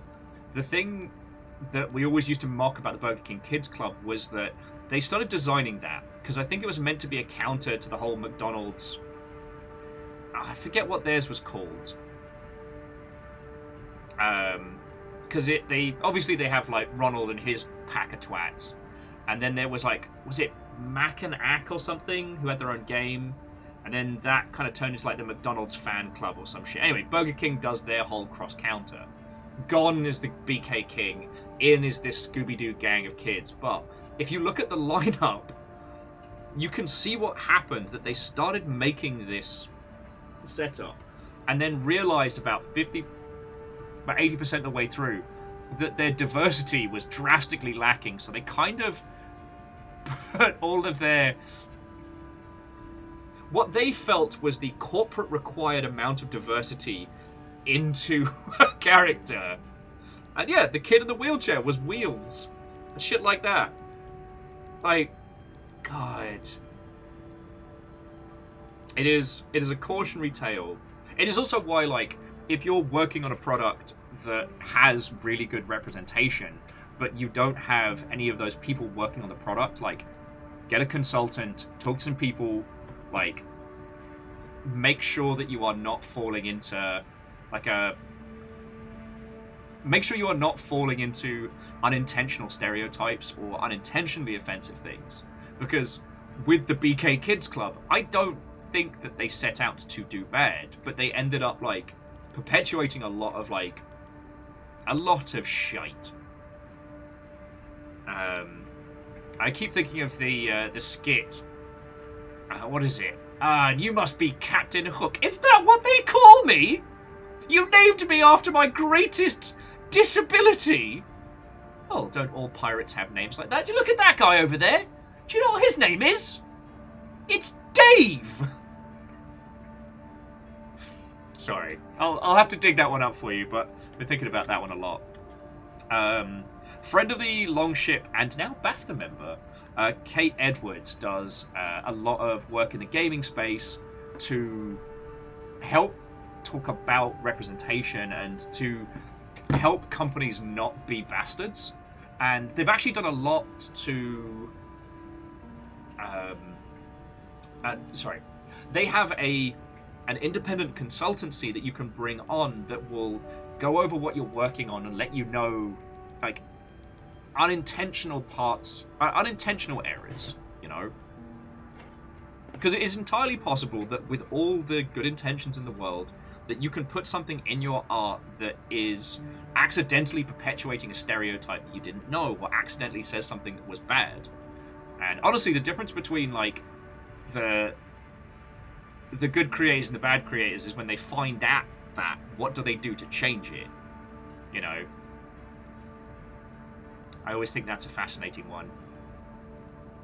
Anyway, let's fuck up a worm. Sorry. Burger King Kids Club still makes me laugh. God 13! What the fuck are you doing? Listen up, 621. Blah, blah, blah, blah, blah, blah. Oh, sorry. I know the conversation is careening around in an almost unhinged manner, but the other thing that Gil was mentioning about using a coral weapon to kill one of the bosses very quickly, there's a whole bunch of hidden voice lines throughout Armored Core, and one of them is if you show up to this mission not packing the one fucking thing that you got told to bring, you get destroyed by Michigan. It's not every day you see competing forces working together like this. Shut up, Walter.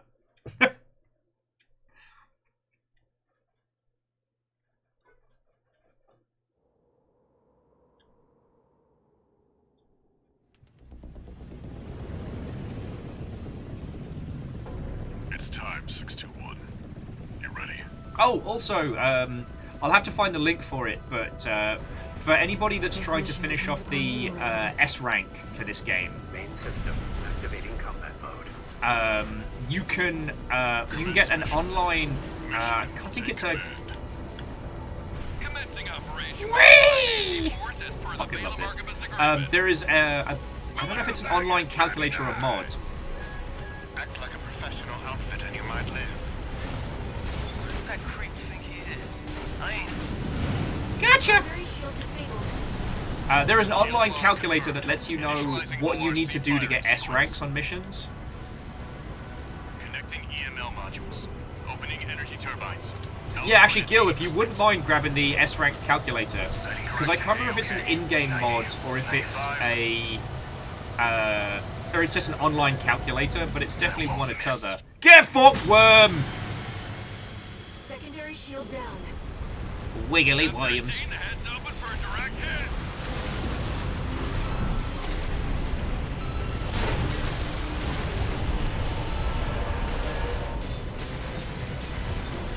That freak actually did it. I'm going backwards! Fucking wee! I should not be allowed to have a robot! Wee!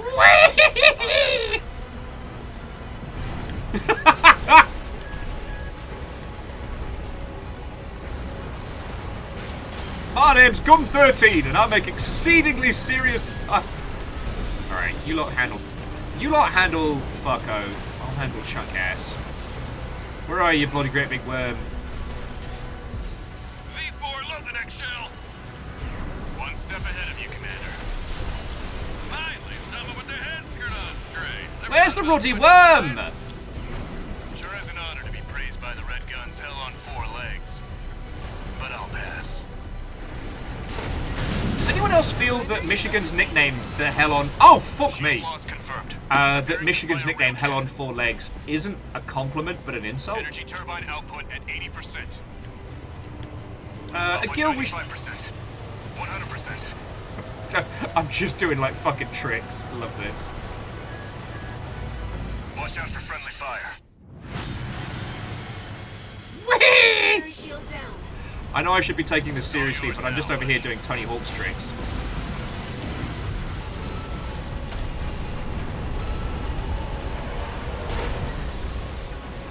Wait, something's wrong.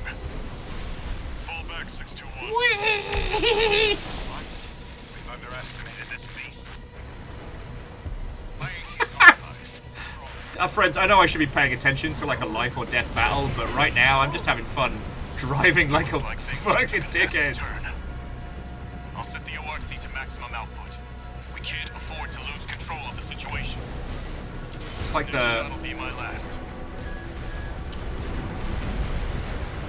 It's like the worst reworking of Taking significant damage. Might be checking us. Ow! AP at 50%. It's like the worst version of Twisted Metal.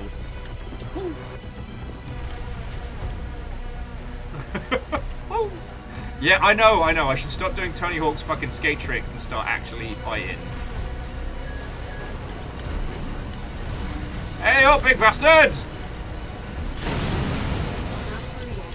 Its primary shield is getting stronger. Stay cool, buddy. I'm out, tourist. Alright, I've got to stop being a dingus. I've got to actually stop, like... I've got to start doing this like I mean it.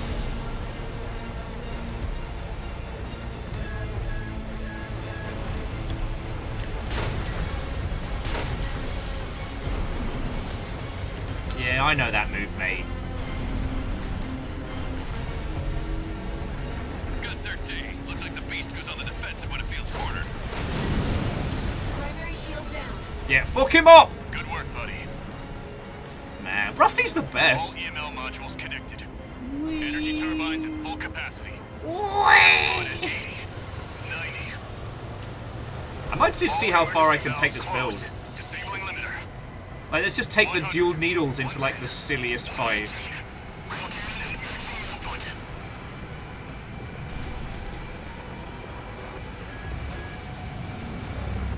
All or nothing. Yeah, how's that for a shot? How's that for a slice of fried gold? Amos is less impressed. Oh, straight through the noggin. I'll tell you what's been really cool, though, is people using the photo mode to do these really fascinating, like, pan shots for, like, machinima and stuff like that.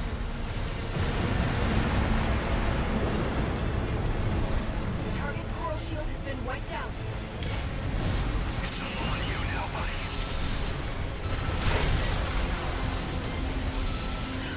The coral response is getting stronger. Don't worry about it, I got it. Easy there, budget Cortana. This is why I get paid the not big bucks. Get clear, it's gonna blow! Whee! And a happy Thanksgiving to all. You know, as you well know, Thanksgiving was celebrated upon the obliteration of the giant mech worm. And every year we gather hands and we mech one out. For the... I don't know what I'm saying. Why does no one stop me when I'm doing a bit? It's finally over.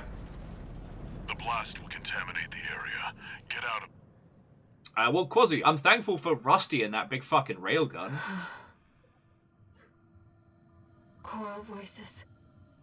Lost again. But Carl... Raven. There's something I have to tell you. The coral... It's my family. My brothers and sisters.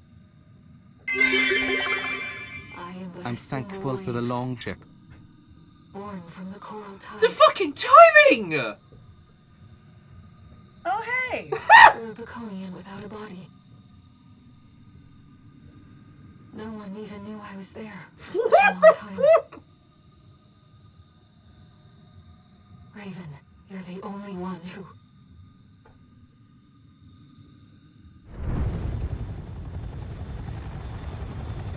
Go get your rest, 621. Things are going to get busy. You did good.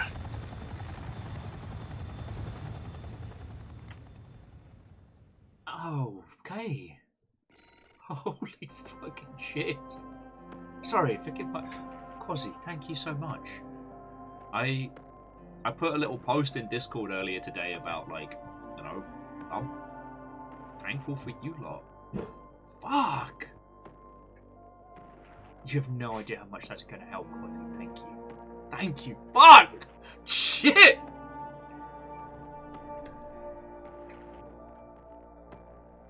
And Lizzie, I did think it was going to be a calm day, I won't lie. I wanted to come hang out with you all for a few A A hours. temporary alliance between the Arquebus and Balaam groups turned the tide of war, Fuck.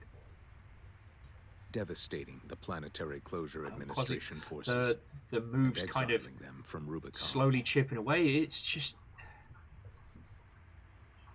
Though it was the Iceworm mission, led by Balaam, that dealt the decisive blow, Arquebus, through their own engagements with the PCA, augmented their strength with seized Holy weaponry. fuck! The balance of power was broken. The scales tipped in Arquebus's favor. And the Rubicon Liberation Front's Humble hopes store of fighting purchase an made for year exhausted foe were dashed. 34,88. Sorry, whoever that was, also With the thank loss you. of their common enemy, Just kinda the rival factions' war for the coral abruptly Quasi, reignited, thank you so much. Alright, just fucking thank you. and their bitter conflict burned with renewed intensity. Holy shit.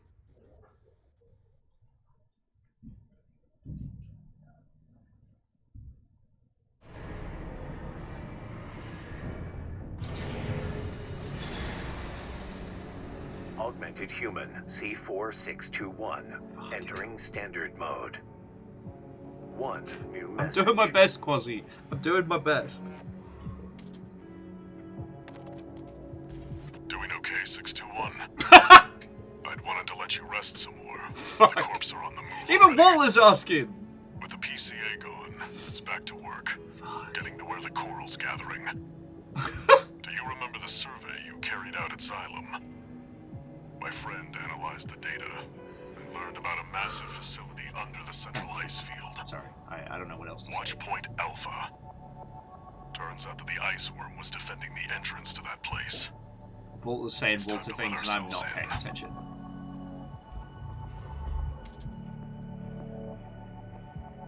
Raven, we're getting close to the coral convergence. I expect All Mind will be getting involved soon. Yeah, actually, Lizzie could shout. Yeah.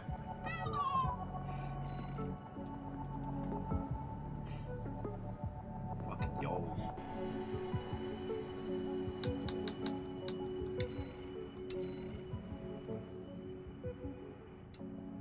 Oh no. That mission doesn't match what I'm feeling right now. That doesn't make sense at all.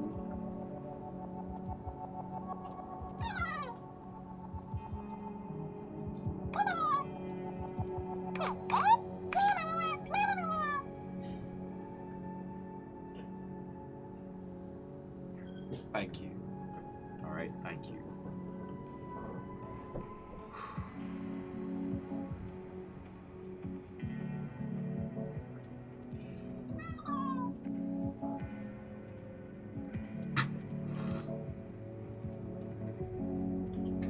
From generosity to villainy, the Quasimodo story. Why are you like this?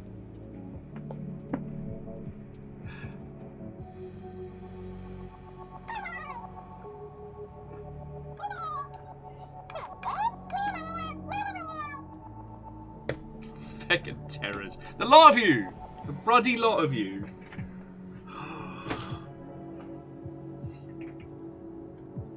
The ruddy lot of you. I can't believe you've done this. But also thank you. But also feck you. But feckin'...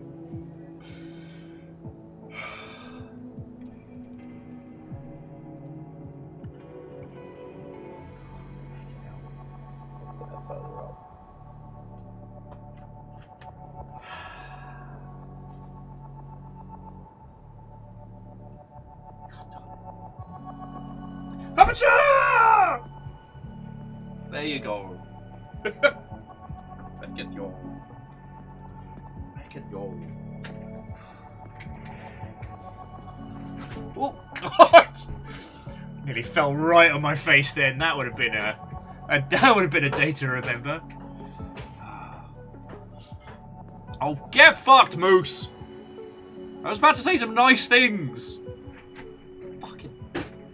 It's supposed to be Tanksgiving with tanks. Absolute bad words. Like, I even made a fun joke about Canadian Thanksgiving being better. And this is the thanks I get.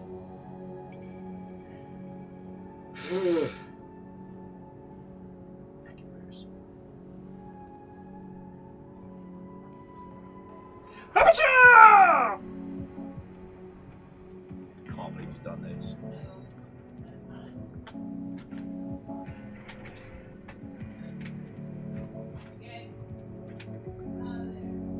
Well, Dustin, the counter dabs broke and it got weird.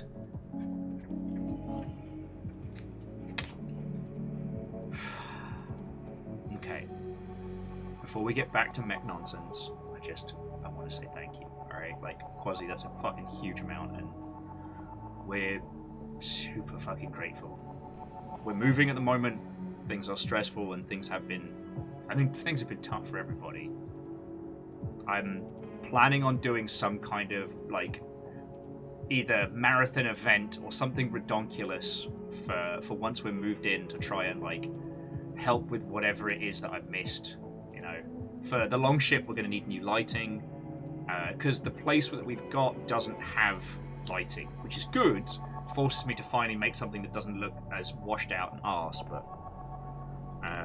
but there's all of the unknowns, and you know, it's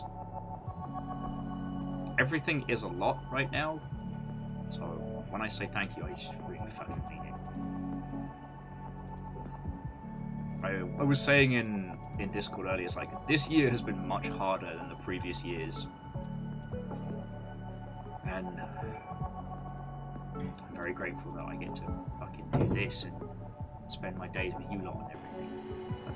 That's nothing small. Yeah. Sorry, big clever words dropping out of my head like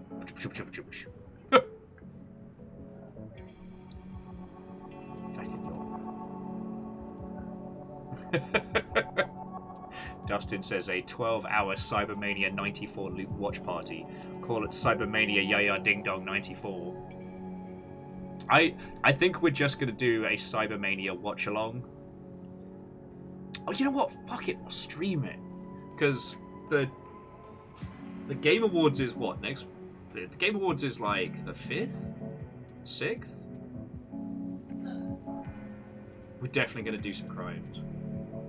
Anyway, sorry. Let me focus on being as the one part of this holiday that is very good is having the chance to just say what we're thankful for, and you know, you lot are fucking brilliant. Thank you. To the honest rogue, I say Watto and welcome. You find both my mech and my feelings in shambles. How are you?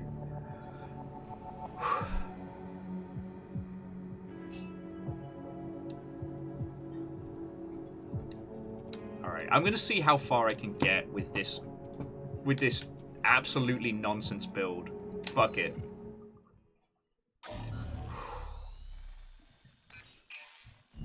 Here's the job, 621.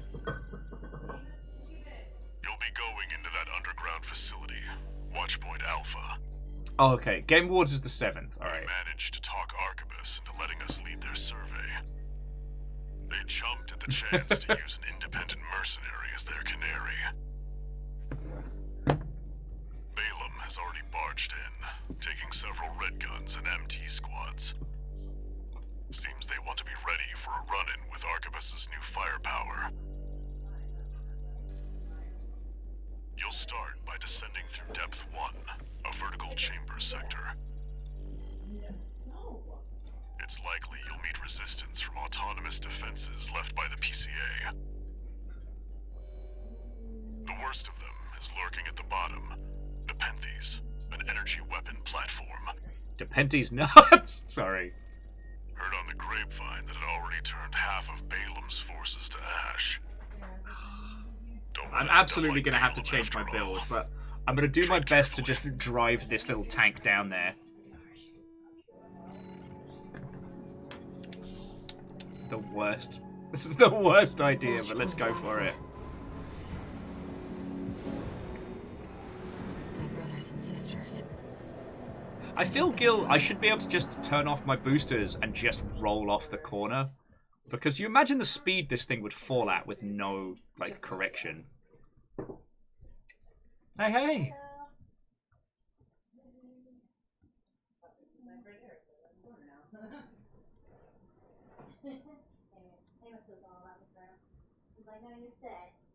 So, hang on. So, to recap, the Game Awards is Friday the 7th, right? So that means Thursday the 6th we can do Cybermania. You ready?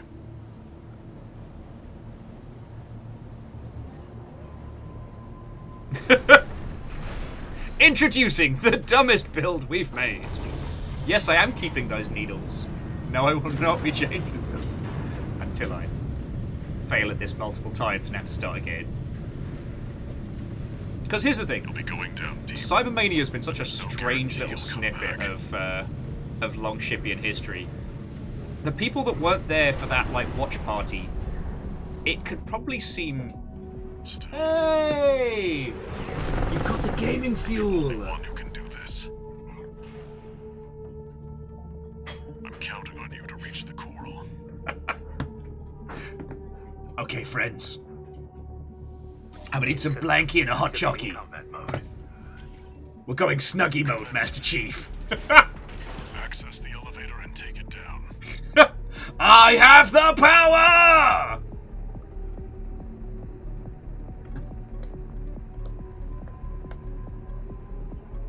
Okay, Dustin, that's it. It's Jeffrey Kegel's Live, Cybermania 94 watch along. That's what we're doing.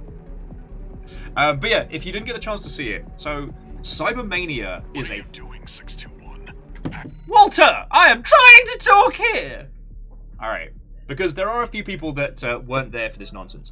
So, 1,000 years ago, in the mystical Cratoic era of 1994, the Academy, the people responsible for the Oscars and, I don't know, white people, I don't know why I said that, I'm so sorry. But the Academy attempted to do for video games what the Oscars did for movies.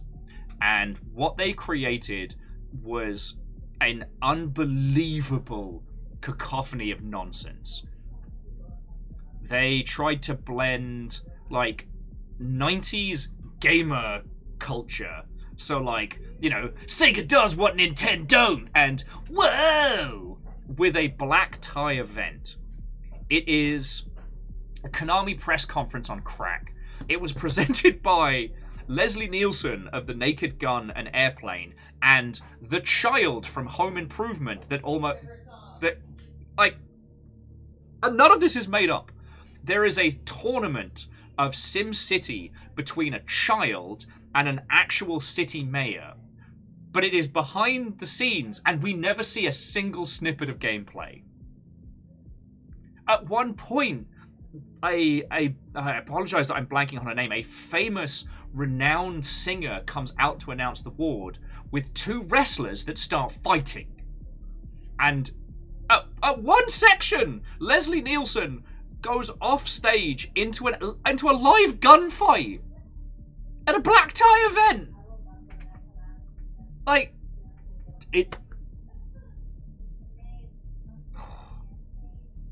It is something. Drugux, I did actually see the AC6 co-op mod, and I think we might have to do giant robot running of the numpties at some point, but we'll see how stable it is and what needs doing.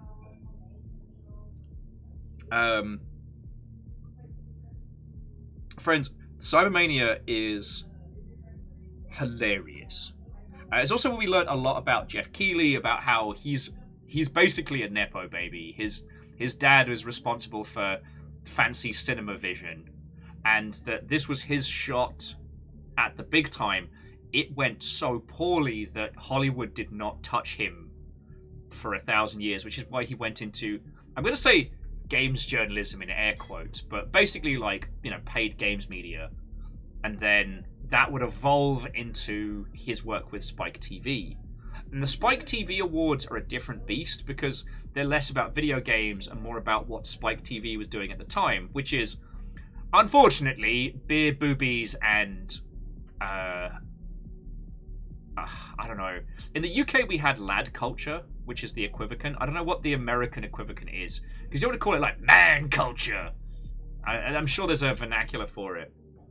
So it's so weird. But yeah, as much as we've been ripping the piss, as much as that's not very Cybermania of you has become part of our vernacular, it's an important little touchstone, because it shows us like how video game award ceremonies and shows and things have changed and evolved. How we got to the point of the Game Awards being the thing, to the point where the Game Awards were referenced in the new Matrix movie. But in the same breath, the Game Awards are not an institution of renown. It's just the Jeffrey Keighley and Friends Power Hour. But in the same breath, it has also been a launch platform for a bunch of indie games and titles that would have otherwise died. Okay, so yeah, so it's fine to call that one broke. Like, Spike TV was bro culture. That's the correct element type, right? I just wanted to make sure I was using the correct terminology. Access the elevator and take it down.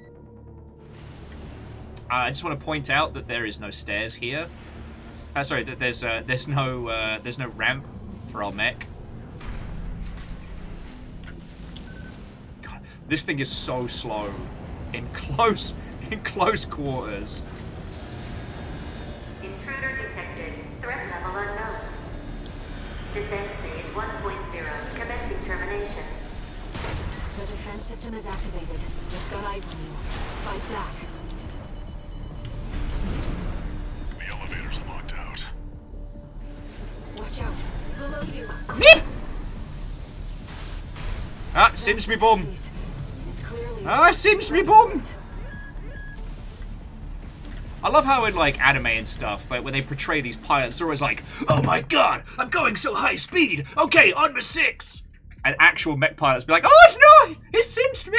Ah, me bum. Ah, no, I'm in trouble." Will get off comms. No, I'm under attack. My armored car's getting weird.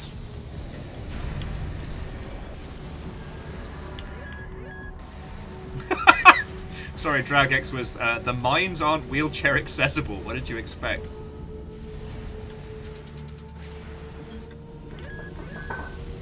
This thing's so clunky. Ow. Ow! Wait, the partition's moving. Oh, thank fuck. Picking up enemy signals nearby. Aha! Get fucked! Commencing termination. Alright, my turn. Assign intruder threat level. Threat level 4. 6. Aha! Level 6. Resistant to termination. Preparing for defense. Oh, so Fred, that's the fun thing 1.5. about using these big chunky tank treads, is I can just face tank it. Stand by for now, 621. Over there. I've sent you a marker. I do love that you can drive backwards in this. That's not going to stop being funny. But yeah, sorry. So jumping back. as much as we do take the piss out of Cybermania, it is an important part of our gaming history. And honestly, we wouldn't be aware of it if we hadn't chatted to Nathan Grayson earlier in the year when talking about Summer Games Fest. Did you find an access point? Good job sniffing that out. Unauthorized access detected. So yeah, that is something we will be doing next week. But just, you know how when people tell you something's going to be weird? No matter what I tell you about Cybermania, it won't prepare you. Because it's a kind of weird that will never happen again. It's changed its combat routine, Raven. Watch out for those plasma missiles. AP at 30%.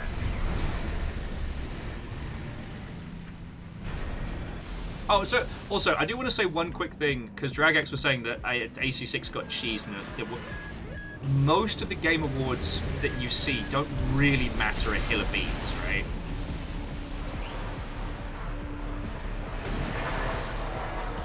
Two repair kits remaining. I have fucked up.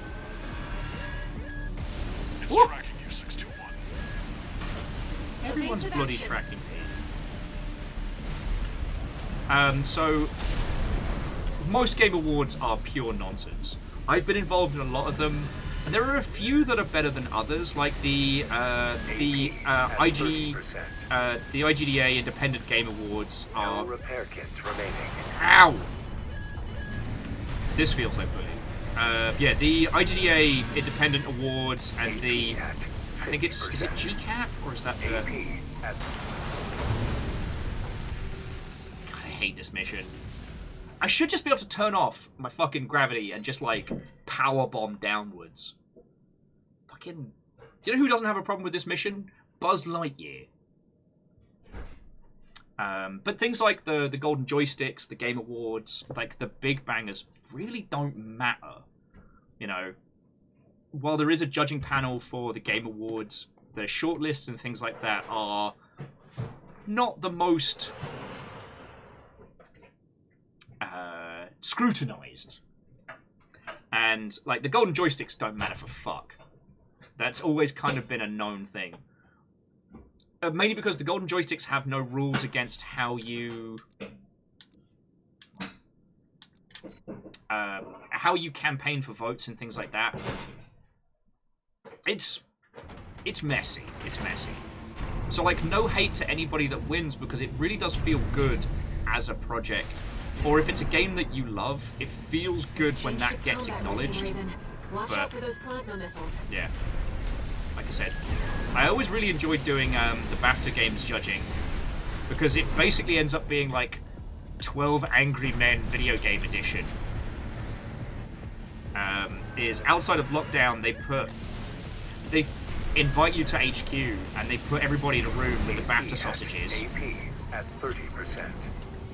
And you all discuss passionately what you feel has been, like, you know, artistically awesome this year. Oh, I fucked up again. At 30%.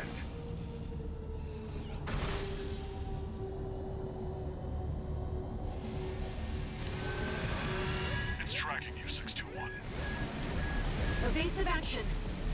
You've got it in your sights now, 621. Just need to get beans. a little closer. I ran out of... You're up close now. I ran out of repairs.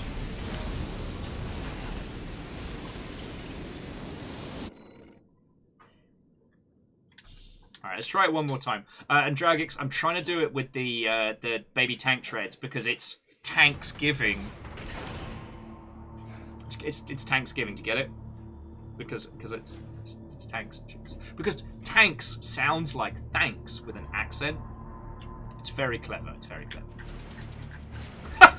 Fuck, sorry. I make myself laugh. Fuck, why did we think of that? Changed its combat routine, Raven. Drauguts was Watch saying, out for so those why aren't we plasma having missiles. turkey-themed weapons? Why aren't we using the songbirds? I mean, I don't know if anyone's ever described a turkey as a songbird.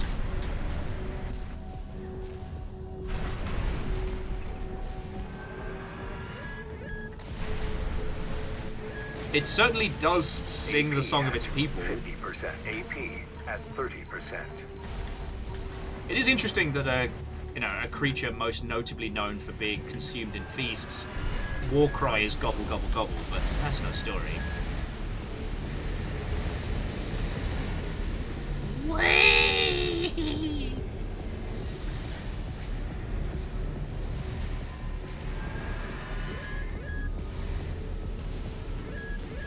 I know, I should fly down and stop doing donuts.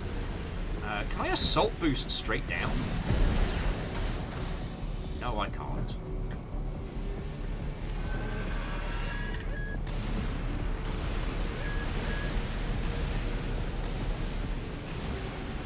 It's tracking you, 621. Evasive action. What do you think I'm doing? AP at 30%. Ah, beans. 1 repair kit remaining. You've got it in your sights now, 621. Just need to get a little closer. AP at 30%. This feels personal, I'm not gonna lie.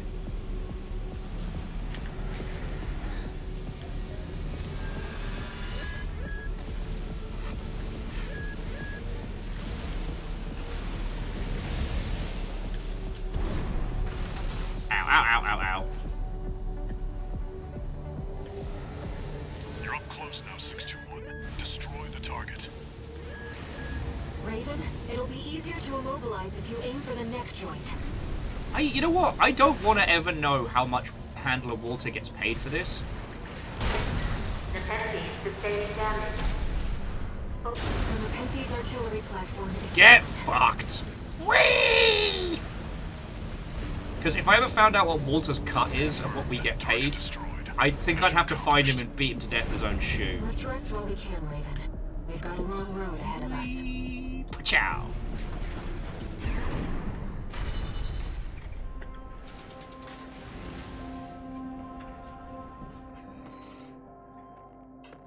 Actually, Dragix, it would be super funny though if Walter also gets fined for my expenses, because then I'd just be like, just firing off every weapon we have all the time.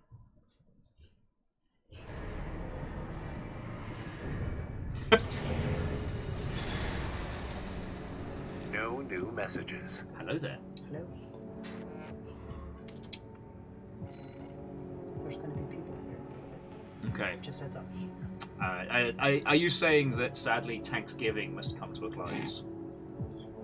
You laughed! You laughed at Thanksgiving! I'm taking that as a victory. Not laughed.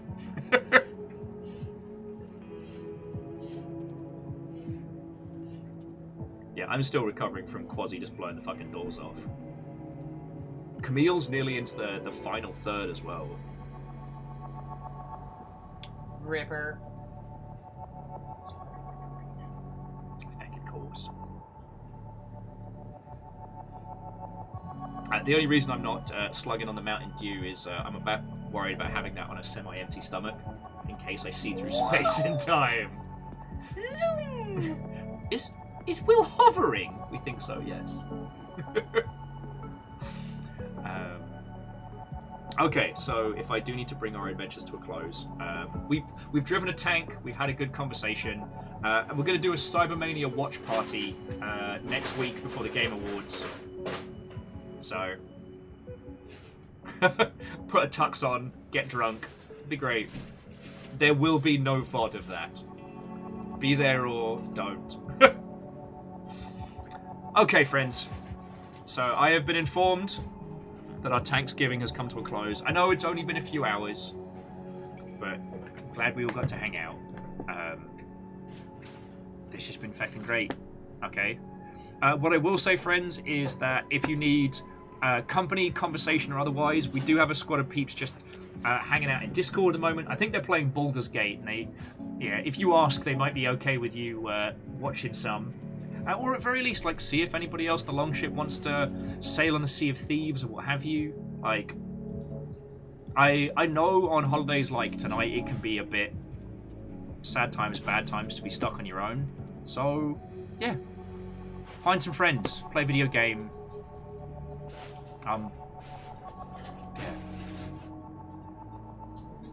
Yeah. I hope whatever you're doing, it's a fucking great one, alright? We will be, hopefully, touch wood, careening towards the final ending of Armored Core next Thursday. Is today Thursday? Is today Thursday? Yes. Fucking time travel. Next Thursday.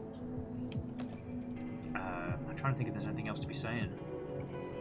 I don't know the state of Sea of Thieves for tomorrow. I'm hoping to, but I don't know. I didn't send a message to the pirates, so...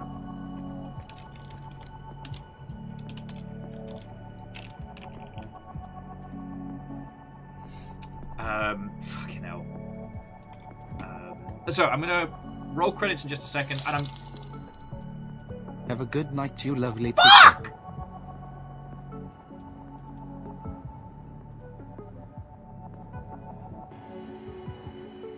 Scotty, what the fuck?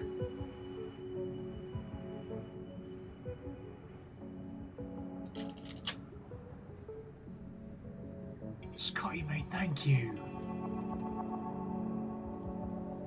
Like I said, but God, we're moving house. You have no idea how much that's gonna fucking help. Thank you. Fuck. Seriously, Scotty, you legend. Thank you.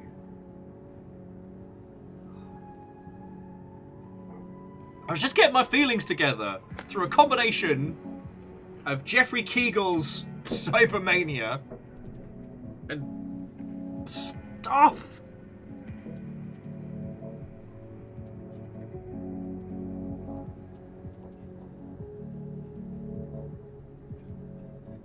Scotty, seriously, thank you.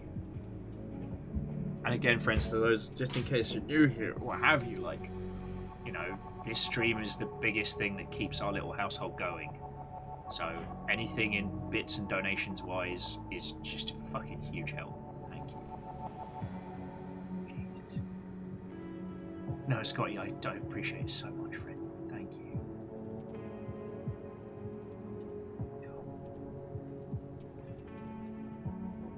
Oh my God.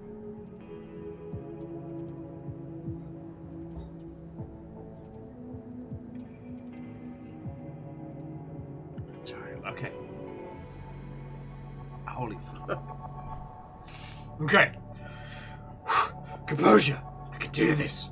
Just crawl my way across the credits line. Thank you. Alright, so I'm going to roll credits in a second. I will find somebody for us to raid into, so, you know, one of those, you don't have to go home, but I do have to go be, I do have to go eat turkey with my people face.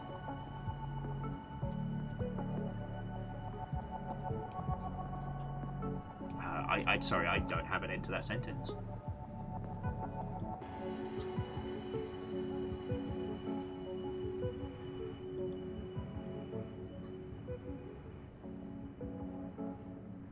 Oh, okay. Okay.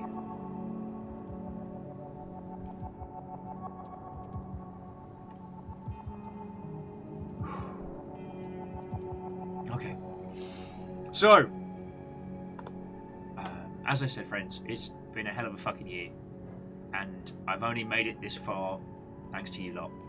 So, I hope you all know when I do these credits on the daily, I hope it doesn't sound like I'm saying the same things, but I really fucking feel it, and I couldn't do this without you all, so thank you. To Kindball, Megaboss, and Relu, congratulations on subs, sprees, and gifted. To Scotty Doggy for blowing the fucking doors off with a huge donation. Thank you so much, friend. Quasi as well with nuclear orbit attacks, but Shackle, Favor, Bacon, Vanderbeest, and Kindball, like all the bits is what keeps this whole thing fucking going. So thank you. And your moderator today was not just caffeine, but also Rhymes and Moose and Lizzie T. Pow. I know because Moose made me dab, and Lizzie's a terror.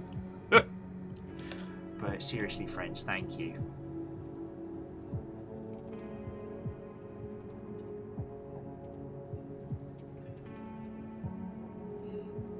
So I tell you what, there's a gentleman by the moniker of Rat Clown Car, And Rat Clown Car is doing Dungeons Giving, where they are currently working their way through a bunch of retro dungeon crawlers. And I don't recognize what they're currently playing, but I recognize the art style from like a few like really good classic JRPGs. So I'm gonna pass you all over there.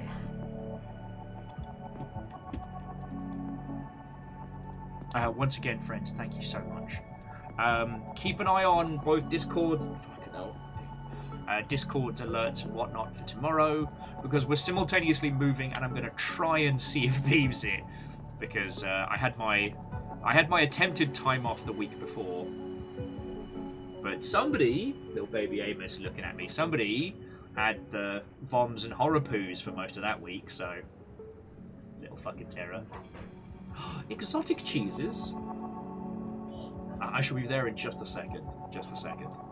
Okay, friends, the fucking rest of your day be awesome, great, and I've forgotten how to speak words. To be continued, and just thank you. Exotic cheeses! Whoa!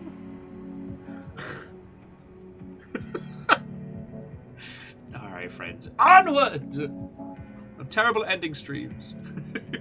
Good night, you all. Scotty, you're a treasure. Fucking yo. That's right.